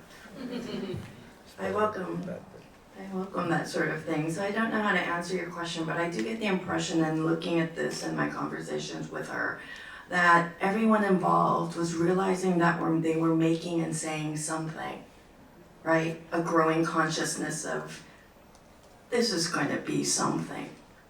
And I think that's just, the preface to a book that still needs to be written by anyone out here.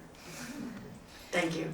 If I can actually jump in, a lot of her models were actresses. Yeah. So that's who was walking in a lot of those, her fashion shows were actresses and people who really liked her work and really enjoyed working with her.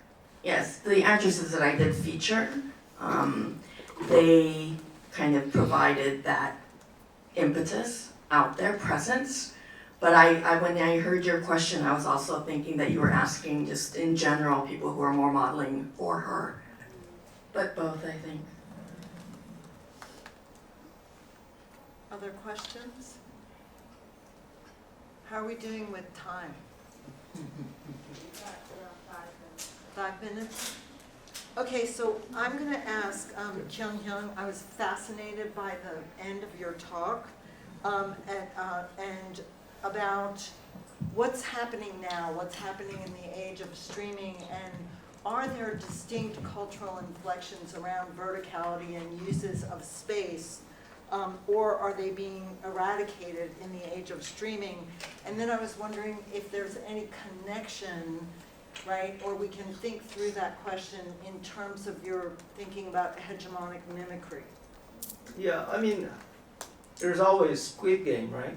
That we can turn to and say that's the brilliant new future or present. And certainly there is something to, I think, savor a little bit, you know, and not necessarily like, denigrated for it being, so postmodern or, so commercial. And, just another garb of Hollywood costumes that all Hollywood tradition that we have, that has become universalized in the world, and so that you've got, Koreans going, participating in this Hollywood, kind of tradition in that way. And so there's two things. I mean, there is obviously mimicry. As I point out, it's not just Squid Game. It is, as I've shown over and over. In other places as well. I mean, this was just one little sampling or representation in the narco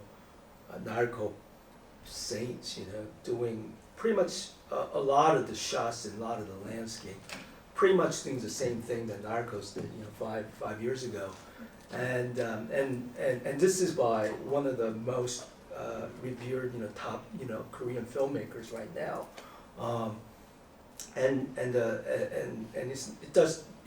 It doesn't really stop there. I mean, it has to do with plot lines and characters too.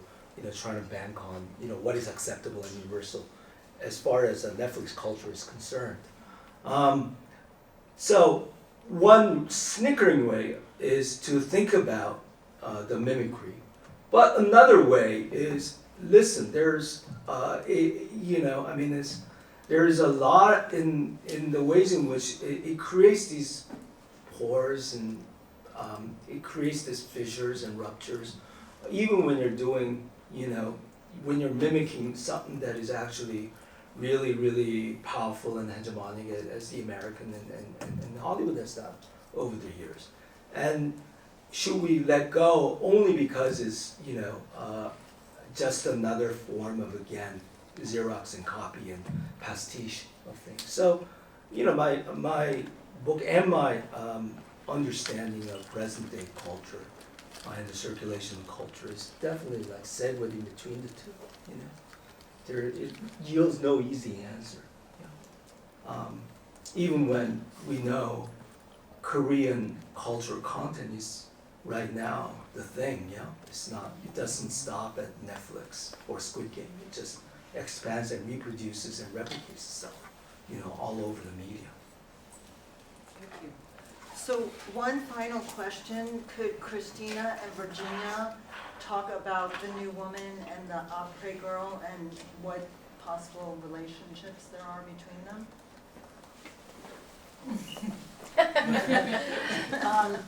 Well, one thing that's interesting about the, sort of the real life opera girls, one of the parts of my book that I really enjoyed most was writing about post-war feminism in Korea, because it was totally new to me.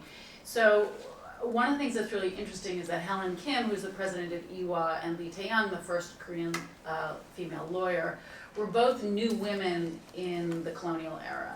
And so I call them in my book, I think I call it like mature new women, right? So they had been young kind of radicals in a certain sense, and then grew up into positions of, a certain amount of cultural authority, especially Helen Kim. But they were they carry over from that bridge across that 1945 divide at the end of the colonial period, and to have more positions of kind of voice. And so they were both actually quite prominent in public discourse. They're in the newspapers, they're in the magazines. Lee Tae-young has this amazing legal advice column in Yoan magazine, and Helen Kim is very prominent and is very, couldn't find her speaking and writing everywhere. So there is a real historical continuity between the New Woman, which is generally considered a colonial era term that gets used, because the New Woman was a global phenomenon, right? All around the world, there's new women everywhere, in America, Europe, and Africa, Asia, everywhere. And then so that continuity into the post-war period to be a kind of slightly different version of that New Woman, but they were sometimes the very same people over time. You want to finish us up here? Seems to be my role tonight. I think my way of answering, and also sort of trying to complement what Professor Klein has talked about the Paquet girl, is that I'd like to just steer the spotlight a little bit differently and just share with you how this is coming from what I'm looking at, which is that the space between the modern show is the first time we're featuring 6 or 7 female artists by name and by their works. And what I say when I talk to people who come to my show and I talk to them about the exhibition is that on the one hand, we know that this New Woman phenomenon on a global level, yes, this is all occurring at different parts. At the same time, what I still have yet to see in the scholarship is the direct equation between the New Woman and education equaling being a direct reason for the appearance of female art students. Because what this tells me, there's a jump there, and I haven't seen the in-between that satisfies me to see that. So then does that mean that art training was equal to education in the broader sense?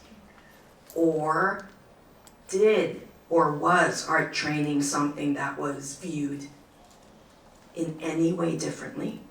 But I haven't seen enough scholarship either in Korean or in English to really make me feel solid about that connection.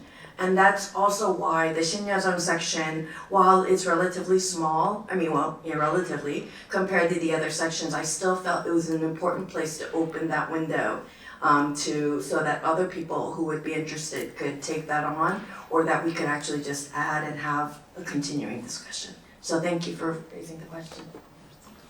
So, on that note, can everybody join me in thanking these incredible panelists?